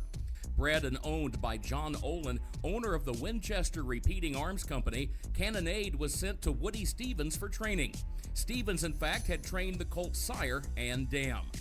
Cannonade broke his maiden as a juvenile in June of 1973 at third asking with a win at Aqueduct. Earl Scheib, a prominent owner of the era from the West Coast, offered $100,000 for Cannonade, but Olin declined to sell. Olin's decision might have seemed unfortunate when Cannonade suffered a string of losses over the summer, but the colt notched 3 stakes wins before the end of the year, including the Kentucky Jockey Club at Churchill Downs. He would make a total of 17 starts at 2, and he would conclude the season with a win in the Aqueduct Handicap at 1 1/8 while carrying 126 pounds. But Cannonade was not a dominant name when it came to discussions early in 1974 about the Kentucky Derby. In fact, the discussion wasn't focused on the horses so much as the circumstances surrounding the 100th running of the race. Officials with both Churchill Downs and the Kentucky State Racing Commission were concerned that the Milestone Derby might draw an overflow number of entries. There already had been a record 290 nominations, which prompted Churchill to increase both the entry fee and starting fee for the race. Churchill Downs also had planned an undercard race on Derby Day for a purse of $25,000 for Derby age horses, and as Derby weekend drew closer, they announced a doubling of that purse to $50,000. The hope was that it would be an attractive option for owners of at least a few Derby nominees to be part of the historic day without running in the Derby itself. The final measure was taken by the Racing Commission just 3 days before the race. With the help of Governor Wendell Ford, the commission enacted an emergency measure which would effectively limit the Derby field to 24 horses and would prohibit the race being split into divisions. As it happened, a record 23 horses would enter the starting gate for the 100th running of the Kentucky Derby. Cannonade was part of a coupled entry with another Stevens trainee, Judger, which had won both the Florida Derby and the Bluegrass Stakes. Cannonade had not won any of the major preps, but he had been runner-up in the Florida Derby and had won a minor race over the Churchill Downs Strip just 1 week prior to the Run for the Roses. Cannonade had drawn the number 2 post position and would have Angel Cordero Jr. as his jockey. Judger had drawn post position number 22 with Lafitte Penkai Jr. in the irons. As for instructions, Stevens made it simple, telling his jockeys, when the running starts, just find a place to go. And so the horses were loaded into the gate and sent on their way in the 100th running of the Kentucky Derby before a record crowd of 163,000. A tough little colt named Hudson County was trading punches on the lead with 53-1 long shot Triple Crown, while Cannonade was settling at mid-pack against the rail. Judger had gotten squeezed back at the start and was last for the move up the backstretch. Cannonade began to make progress along the rail with a half-mile to run, while Judger was hopelessly mired in traffic. Cannonade came off the rail and took the lead at the top of the stretch, and he would pass a stubborn Hudson County to draw clear and win the 100th Kentucky Derby by a margin of just better than 2 lengths. Olin, an octogenarian, was home in St. Louis because of a recent illness, and he watched his colt win the Derby on television.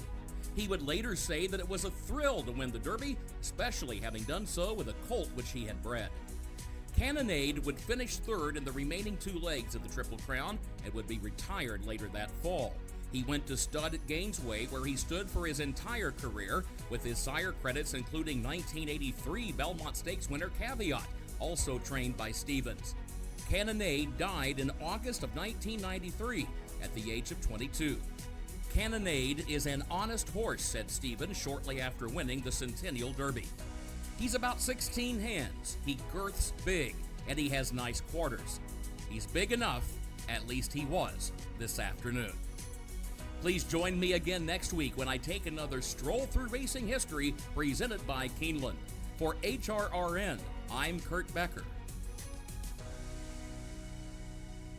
And once again, my thanks to Kurt and to Keeneland for making those segments possible each and every week. If you have missed any of Kurt's Stroll Through Racing History segments, all you have to do is head back over to our website, horseracingradio.net. You can check out the special podcast page dedicated to those stories and listen to every single one. There have been some amazing ones.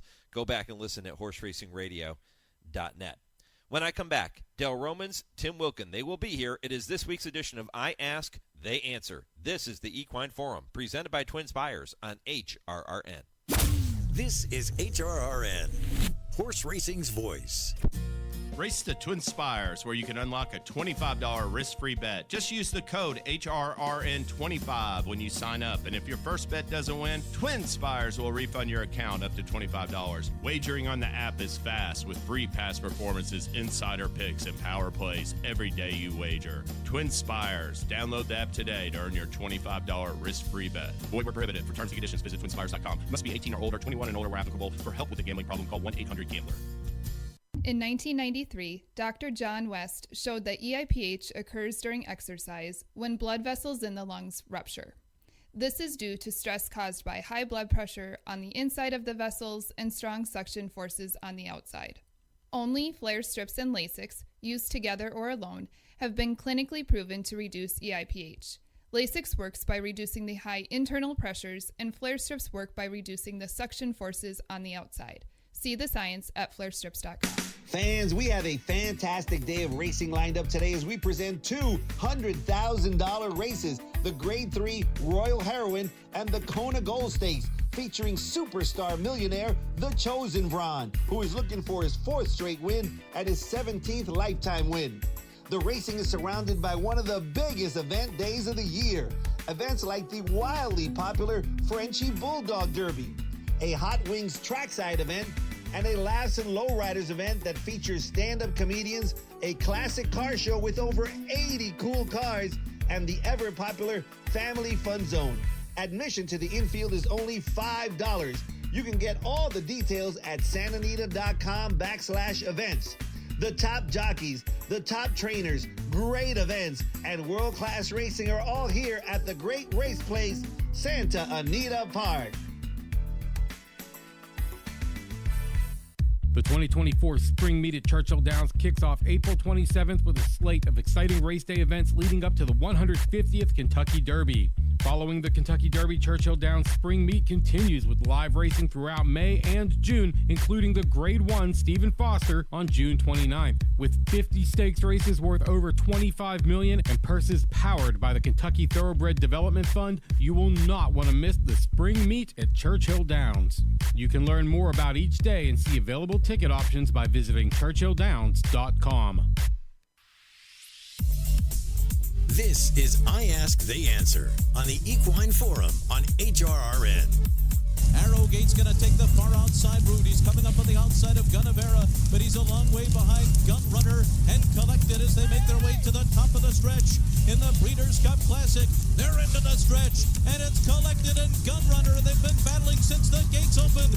Gunrunner's got the lead. Collected, West Coast is bearing down on them on the outside. Final 16th, Gunrunner reaching for the wire. Collected's alongside, and then comes West Coast and War Story, but Gunrunner's on top of the world. He wins the Breeders' Cup Classic over Collected. Then came West Coast, followed by War Story. Arrowgate was coming late, but too late. The final time was 2 minutes, 1.29 seconds. Larry Colmus with the call of the 2017 running of the Breeders' Cup Classic. Gunrunner joined Triple Crown winner Justify and jockey Joel Rosario as the newest members of Horse Racing's Hall of Fame. But which nominee that didn't get in should we consider to be the biggest snub? Plus, is trainer Phil D'Amato the 2024 version of Chad Brown? And is Hall of Fame jockey Javier Castellano really going to be watching this year's Kentucky Derby from the Jocks Room? We'll talk about those topics and much, much more straight ahead on this week's edition of I Ask, They Answer with trainer Dale Romans and turf writer Tim Wilkin, all presented by the University of Louisville Equine Industry Program in the College of Business, and all starting just 30 seconds from right now. Learn the business of horses in the world's only accredited equine business program, the University of Louisville Equine Business Program. The University of Louisville has a legacy of excellence educating and developing industry leaders for over 35 years. Classes are taught by industry experts in state-of-the-art facilities located in the heartland of America's equine industry. The University of Louisville Equine Business Program. When it comes to horses, we mean business. For more information, visit business.louisville.edu/equine. 1 week away from the Run for the Roses, 6 days away from the Run for the Lilies. So we'll have plenty of conversation about those races as we make our way through today's show. But, guys, I want to begin with what was announced this past week, and that is the Hall of Fame inductions. Triple Crown winner Justify, Gun Runner, and jockey Joel Rosario have been announced as the newest members of the Horse Racing Hall of Fame. But my question to you is, which nominee that didn't get in should we consider to be the biggest snub of this year's class? Tim, what do you think? You know, everyone that was nominated had the credentials to get in, and it's always sad to me that the ones that don't get in that are deserving. The one that sticks out to me is Kona Gold, the sprinter.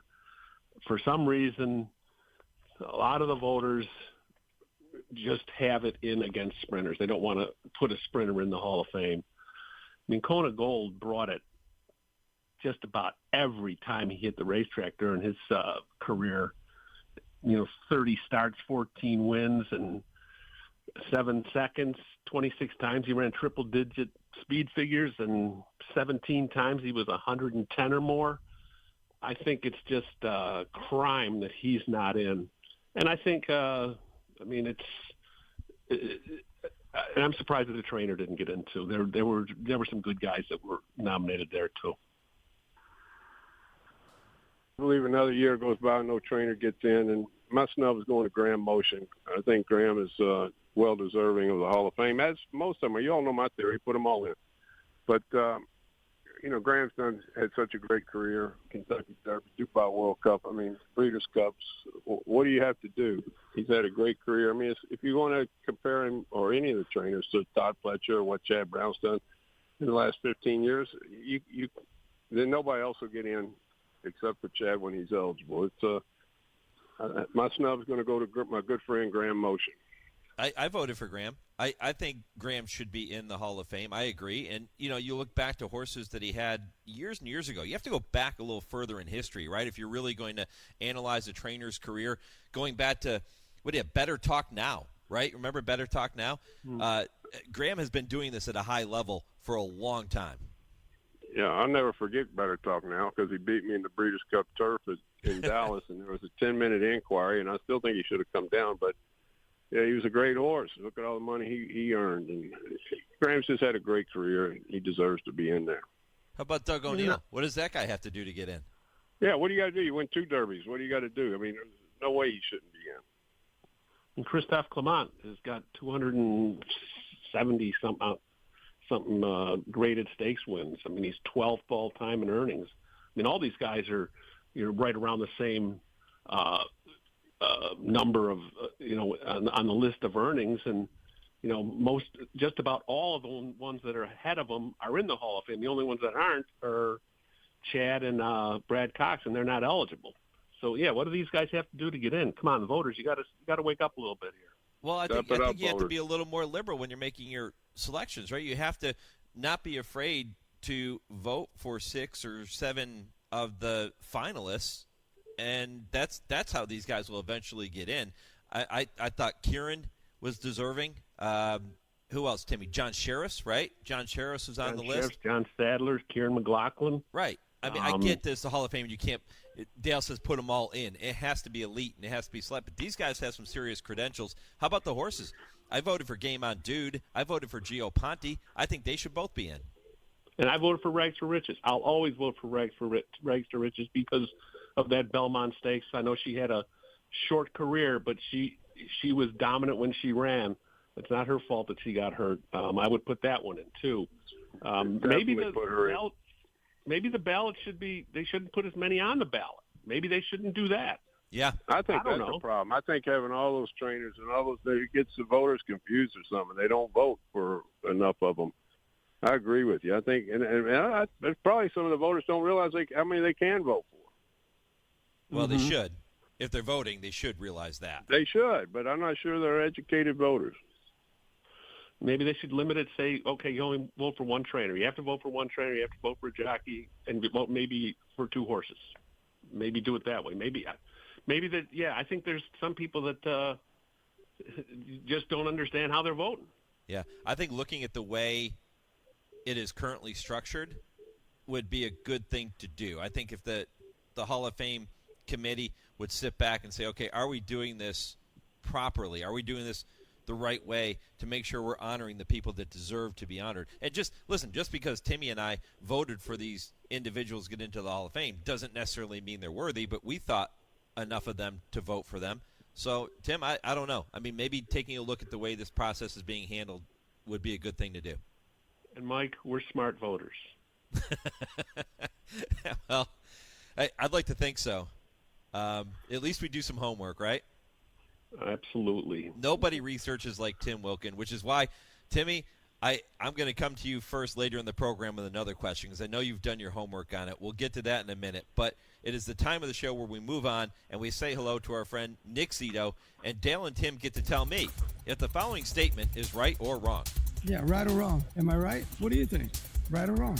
Okay, as of now, last year's Kentucky Derby winning jockey Javier Castellano is without a mount in this year's Derby. Not only did Castellano win the Derby last year, he also took the Belmont and Midsummer Derby, the Travers. I say that leaving Javier Castellano on the sidelines in the Kentucky Derby may be the biggest wrong of the entire year. Guys, am I right or wrong? What do you think? Right or wrong? Dale, what do you think? I don't know if you can call it wrong. It's just the way things fell. But I'll say you're right about he should be riding the Derby. But one thing about that is, it's big news. You're a big shot in this game if you're participating in this news that you're in the Triple Crown. But you're even bigger when it's news that you're not participating in a Triple Crown race. And but yeah, he's got his win. I'm sure he'd love to be riding, but if he's not riding a major contender, maybe he's better off. But I think you're right. It's a snub. I'm not going to call it a snub per se. It's just like Dale mentioned, it's just the way the things fell out for Javier this year. Of the 24 prep races that in 2024, in this calendar year, he only had mounts in 6 of them, and his best shots were with No More Time, who was second in the Tampa Bay Derby. He's off the Derby trail. And also, drum roll, please, who won the Jerome, was third in the Remsen last year, and that was for Brad Cox. The only horse that's, as of right now, doesn't have a mount, doesn't have a jockey, is the Brad Cox trained Encino, who won the Lexington. Maybe Javier lands there. But, in the last 20 years, there's only been 4 jockeys that won the Derby that did not get a mount the following year. And if you guys can name them, I'm giving you all the money I got. No idea. I wouldn't even know where to start. 4 of them. There's four jockeys that won the Derby that didn't have a mount the following year. Since 19. Well, Smarty Jones. What's the kid wrote Smarty Jones? Stuart Elliott, that's one. Victor Espinoza. No. Calvin Burrell? No. You got me then. I named that one. Oh, Ronnie Franklin. That's not in the last 20 years. Oh, the last 20 years. Kent I don't know that. No, well, Sonny Leone, who rode Rich Strike, that was his only Derby mount. He didn't get another one the next year. Flavian Prat, after he won with Country House in the DQ, didn't ride in 2020. And Mario Gutierrez, who won I'll Have Another in 2012 for Doug O'Neill, didn't ride in 2013. I mean, all of his mounts were for Doug O'Neill and Redham Racing in the Derby. So I think that's all of them. But, it doesn't happen every year, obviously. But Javier is, at the point in his career, you'd think that someone would have want to have Javier on their horse's back. Dale, I'll be curious to get your thoughts on this angle. I am big on trainers sticking with the jockey that got them there. And so often we see trainers get to the Kentucky Derby and they go for the bigger name online too, right? Honor Marie, going to be ridden by Ben Curtis. Kudos to Whit Beckman for sticking with Ben Curtis. Not that this is taking nothing away from these jockeys. Wayne Lucas sticking with Keith Asmussen. Jesus Castanon riding West Saratoga for Larry Demerit. Kudos to those trainers for sticking with the one that got you there. Dale, do you agree? I agree. I like sticking with a jock. I like for a jock to know that he's not getting fired and go out and ride with confidence. If you're doing good, stick with him. It's all about the horse anyway. I mean, there's very few jockeys that make a huge difference. There's a few out there. But give all the guys you just mentioned the right horse, and they'll ride a good race. Yep. But is there something to it, Dale, where you're riding in the Kentucky Derby, the biggest horse race on the planet, 20-horse field? Do you want someone with more experience that's done it? I don't know about experience. You want a talented jockey. And all the guys you just named that didn't ride back the next year, I mean, they didn't have a lot of experience, and they rode very well. And they all won the Derby. That's true. Yep.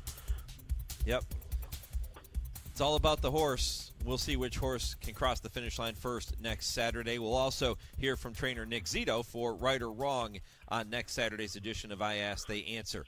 Moving on, let's talk about trainer Phil D'Amato. He is quickly closing in on 1,000 career winners, and he's preparing to saddle his first starter in the Kentucky Derby with Santa Anita Derby winner Stronghold. This week, Blood Horse published an article with the headline reading, D'Amato shaking the turf trainer label with Stronghold. So I'll ask you guys, and Dale, I'll come to you first. Is Phil D'Amato the 2024 version of Chad Brown before he broke through with cloud computing in the 2017 Preakness, and people were saying Chad Brown was just a turf trainer? I don't know about these labels. I mean, Bill Mott was labeled for years as a turf trainer when he went to New York, but you forget he was all-time leading trainer at Churchill Downs back when they didn't even have a turf course. I think that's a self-fulfilling prophecy.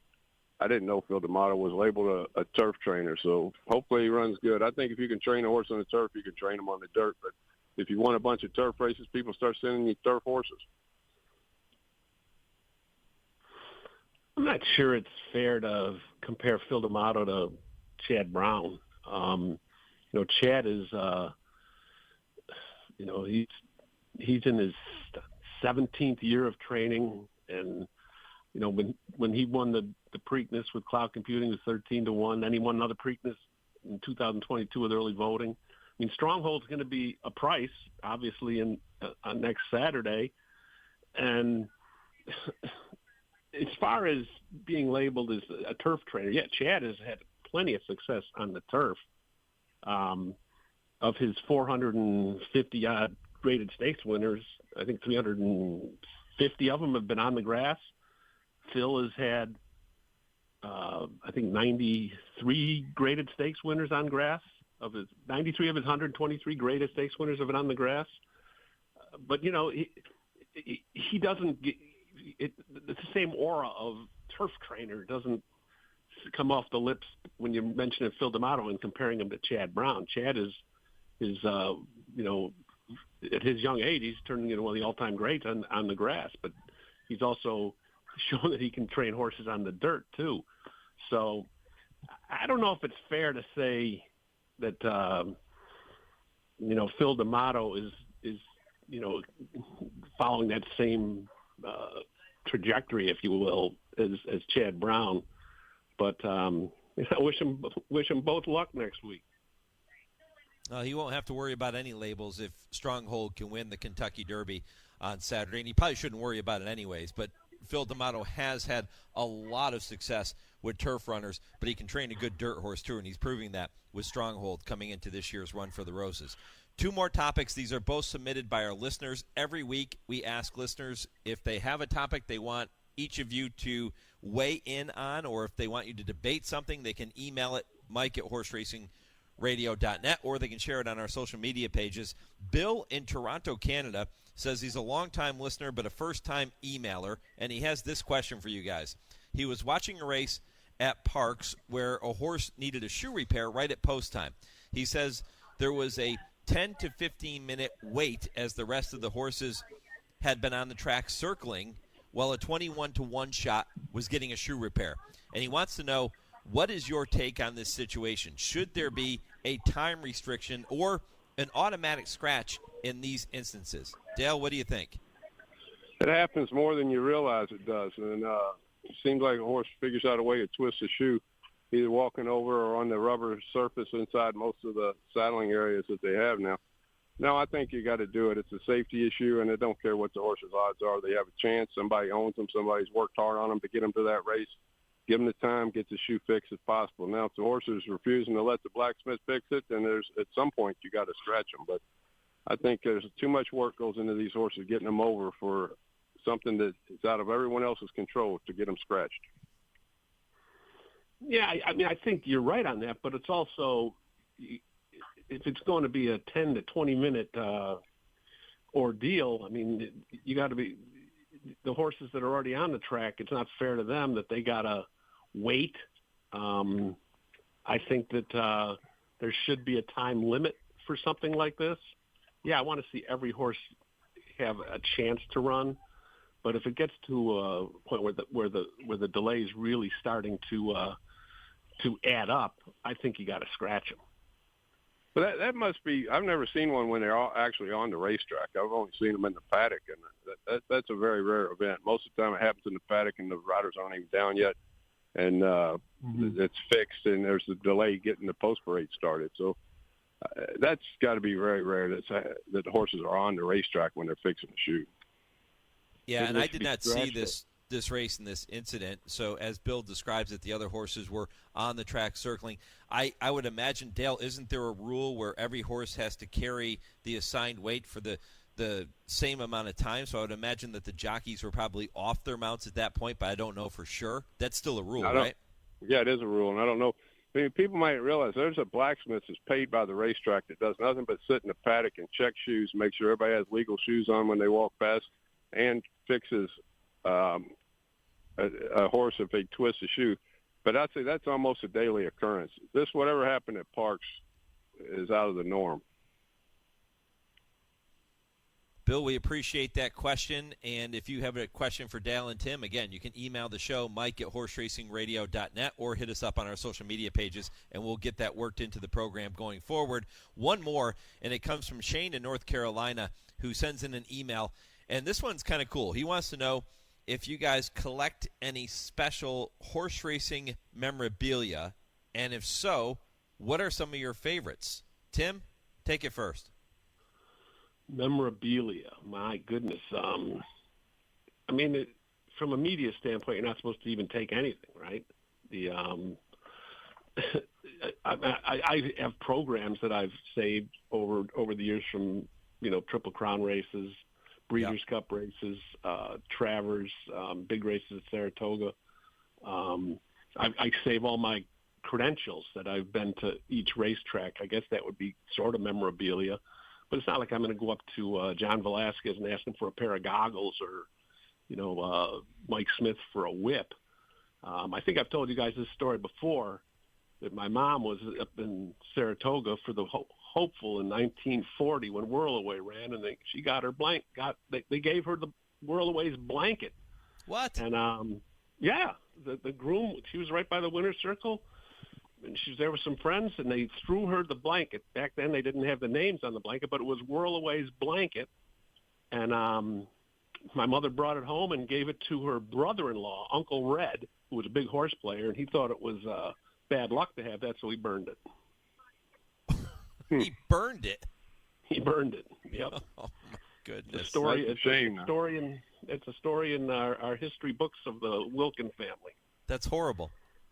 Yeah, I've got some memorabilia. I like some of that old stuff. I actually went to an estate sale last week and bought a few things. I bought a 1982 Ellis Park program that had my father down as leading trainer. I've got Walter Blum gave me an old trophy from the 50s on a race that he had won that I think is pretty cool. I've got, I'd say my favorites are, I've got the old style win ticket from Affirmed and Aladar, boats from 1978 that I actually purchased myself when I was 12 years old or something. I bet $2 a piece on them, and I kept them and kept those. But, yeah, there's some stuff out there, and I've got some old saddle towels and different things like you're talking about. I actually have a Calder saddle towel that I got a couple of years ago. I saw a person galloping in it, and the trainer gave me the saddle towel so I could keep, because Calder is now defunct, and I like that racetrack. So I like some memorabilia. Another day at the estate sale, I bought some things nobody else would care about, old condition books from Hialeah and Churchill and Arlington Park, I think, that just showed the races and the weights and stuff like that. But I like odd memorabilia, stuff probably nobody else would care about. Well, Dale, I want to get a Dale Roman saddle cloth this summer. Yeah, why not? There you go. I once played in a charity golf tournament, and my partner on our team was Chop Jorge Chavez, and he signed a golf ball for me. So that's one of the things I still have in my collection. And Tim, I'm like you with the credentials.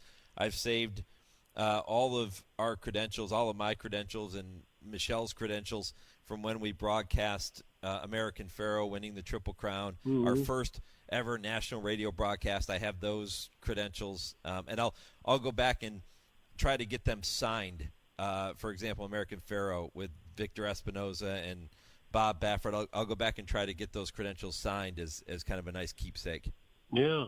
And I have win tickets from Pharoah's Triple Crown races, $2 win tickets, plus his Haskell, Travers, and Breeders' Cup.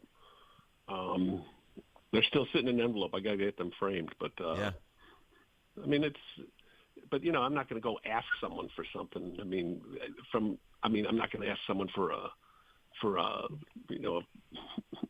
piece of equipment. Although I will ask Dale. I'll get you something.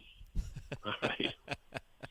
Great question, Shane. Keep them coming. Again, you can email the show. You can hit us up on social media with your questions or topics for Dale and Tim. They love when they get a chance to hear from our listeners, and we'll continue to work those in the weeks ahead. A few minutes left here in the show. That brings us to our final segment. It is our West Point of the Week. It is presented by our friends at West Point Thoroughbreds. And remember that owning a racehorse with West Point Thoroughbreds is a lifestyle investment for your entire family. It's a smart, fun way for new owners to enjoy being an instant insider and access to the major leagues of horse racing for a fraction of the cost of doing it alone. West Point Thoroughbreds, the gold standard in racing partnerships. Tim, what is your West Point of the Week? I'm going to be very interested to see how opening night at Churchill Downs goes tonight. Not only because of the racing, but they're having the draw for the Derby and the Oaks, which is a good idea to have it on the Saturday before. It gives people a lot of time to handicap. But I'm wondering how it's going to go over when they do it between the third and the fourth races. I'm not convinced that it's going to be able to it's a big deal, but I'm not sure it's going to be able to dwarf opening night. I hope it does, but I'm not sure if it will. Yeah, I hope it goes well for them. Hope we have a big opening night tonight. My point of the week is we talked about Rich Strike last week, and I told you I'd have an update. So I talked to his connections over at Keeneland the other day. Rich Strike is on a farm in Lexington, still getting some therapy, jogging a little bit, and it's going to plan a comeback to racing if he can get 100% healthy, and only if he can get 100% healthy. And in that question last week, that's where Rich Strike is. Fantastic. See, they love answering your questions. Keep them coming. They love it. All right, guys, we're going to do this all over again next week. Appreciate the visit. Enjoy the weekend. And next week, a big Kentucky Derby weekend show. Should be a lot of fun. Looking forward to it. Next week. All right. If you have a topic you want to hear Dale and Tim discuss, you know what to do. I've been talking about it throughout the show. Send it to us and we'll get it in there. I Ask, They Answer is presented every week by the University of Louisville Equine Industry Program in the College of Business. I'm back with more. This is the Equine Forum on the Horse Racing Radio Network, where racing comes to talk. This is Woodbine Week on HRRN. It's time to get ready for the 2024 Thoroughbred season at Woodbine Racetrack, the #1 turf track in North America. Season runs from April to December with over $62 million in purses, with an industry-leading stakes program including 2 Canadian classics: the Grade 1 $1 million Rico Woodbine Mile and the $1 million Kings Plate. Woodbine offers top safety-rated racing and training services, plus world-class facilities. Make Woodbine your home turf this season. Learn more at woodbine.com. Hi, Tony.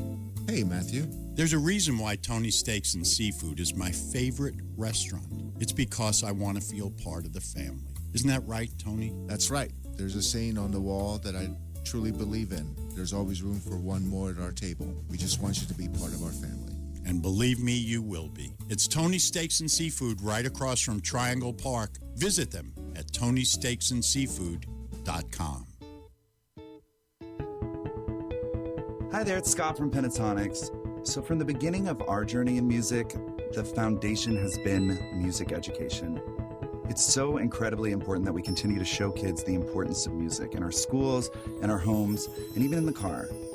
Music is such a powerful expression of emotion and individuality, and we are responsible for keeping the love for music alive.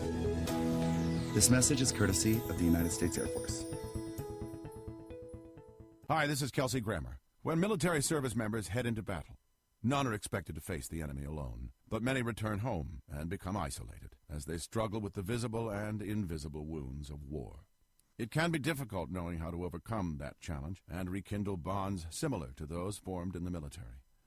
Wounded Warrior Project supports these injured veterans through their recoveries by connecting them with fellow warriors and their communities. No one should fight this battle alone. Join us at woundedwarriorproject.org. Hey, Jude Feld here.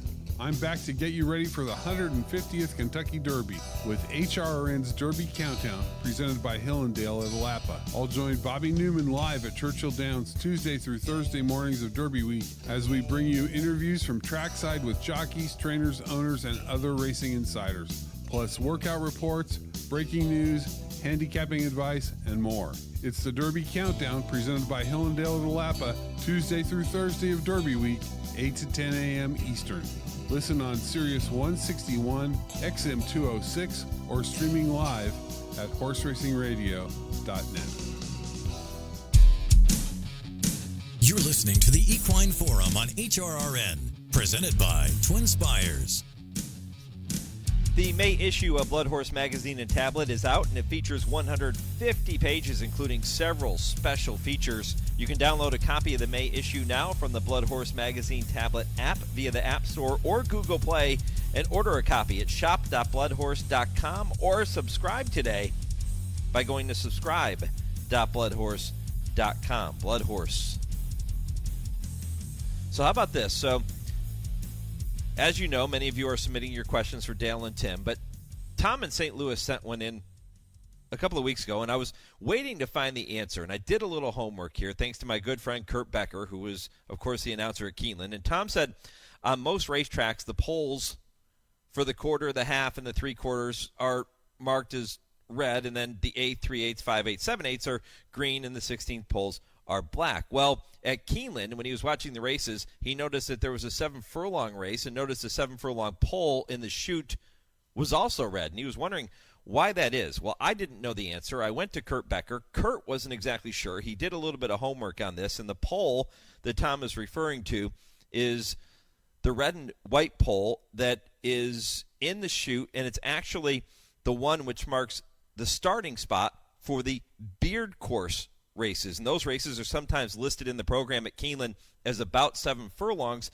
but the exact measurement is 7 furlongs, 184 feet. And Kurt's best guess as to why that is the case, and I wouldn't go against Kurt Becker in his best guesses, is that track officials realized it technically didn't fit any of the traditional categories, like quarters, ace, or 16th. So he believes they went with the red and white in this particular case simply to mark it as the starting spot for the beard course. And then the traditional markers to identify the distances from the finish line begin when they run past the green and white 7/8 pole shortly before leaving the chute. And that is the information we have for you, Tom. And I would say that if Kurt's guessing that's the case. It's probably true, but that's the information we have for you, and you can continue to submit your questions to us for Dale and Tim, and we'll get those worked into I Ask, They Answer. Been a really busy show. Post-position draw on opening night of the Churchill Spring Meet taking place tonight. That's going to be interesting. We'll see how it plays out. If it becomes a party, a spectacle, as Churchill hopes it will be, I like the idea. I think it's kind of cool. Let the public be there to experience this very unique aspect of Kentucky Derby Week. We in the industry are so used to post-position draws every day for every race, it's really not that big of a deal. But for people on the outside looking in that aren't involved in horse racing on a day-to-day basis, being part of something like that it's kind of cool. Look at all the people that showed up at the NFL draft on night one, on Thursday night. It's a thing. It's a thing. For all of the people that are involved in the NFL, yeah, it's a big deal for the kids to get drafted, but it's kind of business, right? It's business as usual. But to be a fan and be there and be part of the experience and the party and the festivities, that's a special thing. And I like what Churchill's doing tonight. My thanks to all of our guests for making this show possible this morning, including Jockey Keith Asmussen, Jess Sikura from Hillendale, Lori Douglas and Bethany Walton from Farm Paint, Debby Oxley for that wonderful Kentucky Bred segment, and Kevin Kerstein from Churchill Downs, Vance Hanson with the triple play, Kurt Becker with his Stroll Through Racing History, Dale and Tim on I Ask, They Answer. If you missed any portion of the show, head over to the website or any podcast platform to listen to the podcast. Follow us on social media as well. My thanks to my producer, Lee Delapina, in our Lexington studios, and to Chauncey for handling all of our social media.